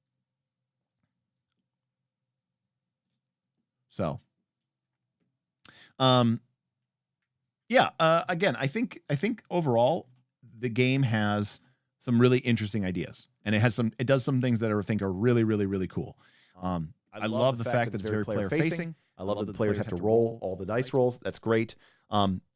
Again, we talked at length about the whole kind of seemingly backwards approach of coming up with the actual difficulty number, target number, or whatever that you need to roll. But I get why they did that. And I think it would probably end up working out okay. It just might be a little bit awkward at first. And, you know, I could definitely see that there is it's kind of an overlap in many ways. I'll say this. It's crazy that this game is over 10 years old. Because, I mean, like, you know, the RPG industry was very different in 2013. So Monte Cook was, ahead of the game. I mean, I look at this game and I think that this could be a contemporary for Daggerheart. If you look at what Daggerheart is trying to do, it's basically trying to do this, more or less, in my personal opinion. I mean, you know, I'm sure there's some caveats and there's obviously some differences, but, you know, they're both trying to get to the same place, I think. I would say that maybe MCDM RPG is trying to do the same thing too. They're trying to be D20 games, but then they're trying to add this narrative element on top of it while still keeping the gamist mechanics. And, you know, again, sometimes those things can work out really well, but I also find that it can be a bit of a knife's edge. And sometimes it's easy to sort of get very frustrated with one or the other. You know, you're playing the game and you're very focused on the game element, and then all of a sudden here come these narrative mechanics, and it just feels like you're robbing a victory or being handed a free victory. And you're like, so why did the game elements matter? They didn't. Or alternatively, everyone could be really enjoying this fun moment of storytelling and narrative telling, and then suddenly the gamist elements prop their head in and somebody fails a die roll, and then they spend an XP and they re-roll and they still fail the die roll, and everyone's kind of looking around the table like, this is really shitty and this is really bad for our narrative, but like the game clearly gave us all these tools to avoid this. And it's like, then they're looking at the GM like, are you supposed to intrude right now? And if you're supposed to intrude and make it different, then why did we even roll the die to begin with? So this is where I always end up tail spinning out of control, and being like, I just want to play Powered by the Apocalypse, because there's no hero point. There's no GM point. You just speak what is true and roll the dice if you don't know what's going to happen, and then whatever they say, you do. So that's one of the reasons I love PBTA so much. Although we do have a new Daggerheart 1.3 or something 1.4 coming out, I think next week or something, 2 weeks. Well, this was a fun and interesting stream. And I was happy to go through it. If there's interest, you know, I could see maybe, you know, taking an extra look into this. I'm sure people in comments or people in the Patreon, if you're a member of the Patreon, you can head over to KLLC chat and you can let me know what maybe we could spend some more time in looking into. I definitely wanted to give people the gist of the game and some of the things that I think it works well on, and some of the things that I don't think it works well on. But fundamentally, there's a lot going for it. And again, the world is a big part of the game. Obviously, the Cypher system itself has been used for several other. There's a generic Cypher system if you just want to use that. But then there's also the strange, and I think there's a couple different Cypher systems. So maybe you don't really care for this theme of the world, but then maybe one of the other Cypher systems could do it for you. So there's a lot of options out there, but let me know in the comments, or if you're a member of the Patreon, and if you want to join the Patreon, you can do that. And link below, patreon.com/nextlesscall, and head over to KLC content chat and let me know what I might have missed, or some other conversations, and maybe we can talk about that. And again, if you're interested in picking up a copy of this, there's a link in the description below to do so to our drive-through RPG. Also, I've been toying around the idea, we'll kick it around on the Patreon Discord, because again, our Discord is only for our patron members, of like when we do a first look, I kind of want to like create some sort of incentive program that if like a GM wants to go and like pick up the game and run it for members of our Patreon, of like figuring out some way to like do some special compensation for them or something like that. I don't know. I let me know if you think that's an interesting idea. We can talk about it on the Patreon, but I like the idea of kind of, when people are watching the VOD and then there's an opportunity to play the game, let's say within the next couple of weeks, of trying to encourage that and maybe rewarding members who go ahead and do that. Anyways, maybe like a gold ticket or something like that, right? Something super special, normally only available to a very rare group of number of people. Or maybe like if we could figure out a way to like, I don't know, compensate somebody for their buying the PDF. I don't know, figure out something. All right, well, it's Sunday night, so I'm going to wrap it up and get ready for my work week. Hopefully you all have a wonderful and safe rest of your evening, or maybe it's already Monday where you are. Hopefully your work week has started lightly. We'll be back Tuesday, Thursday, sometime in that time frame, to do some more streams, and we'll talk about that. And I think it'll be really cool to see where we go next. Bob and Smith and I are getting ready to play some EverQuest while we get the Knights in Exile set up in Aaron's basement. It's going to take us a couple of weeks. And so rather than just not have the boys on, we figure we can at least do some streaming from home or whatever like that. And we're going to have Bob on. We had a tip goal last week, so Bob could will rejoin us. I don't know what for. Maybe we'll just talk Dragonbane. Who knows? We'll see how it goes. Because Bob just finished running a Legend of the Five Rings game, and he's going to run another Legend of the Five Rings game. So maybe Bob and I could talk Legend of the Five Rings. Anyways, it'll be really interesting to see what we have. And of course, thank you to everyone who supports us, and we're so happy to have you here. And we'll see you next time on Knights of Last Call. Good night, everybody. Peace.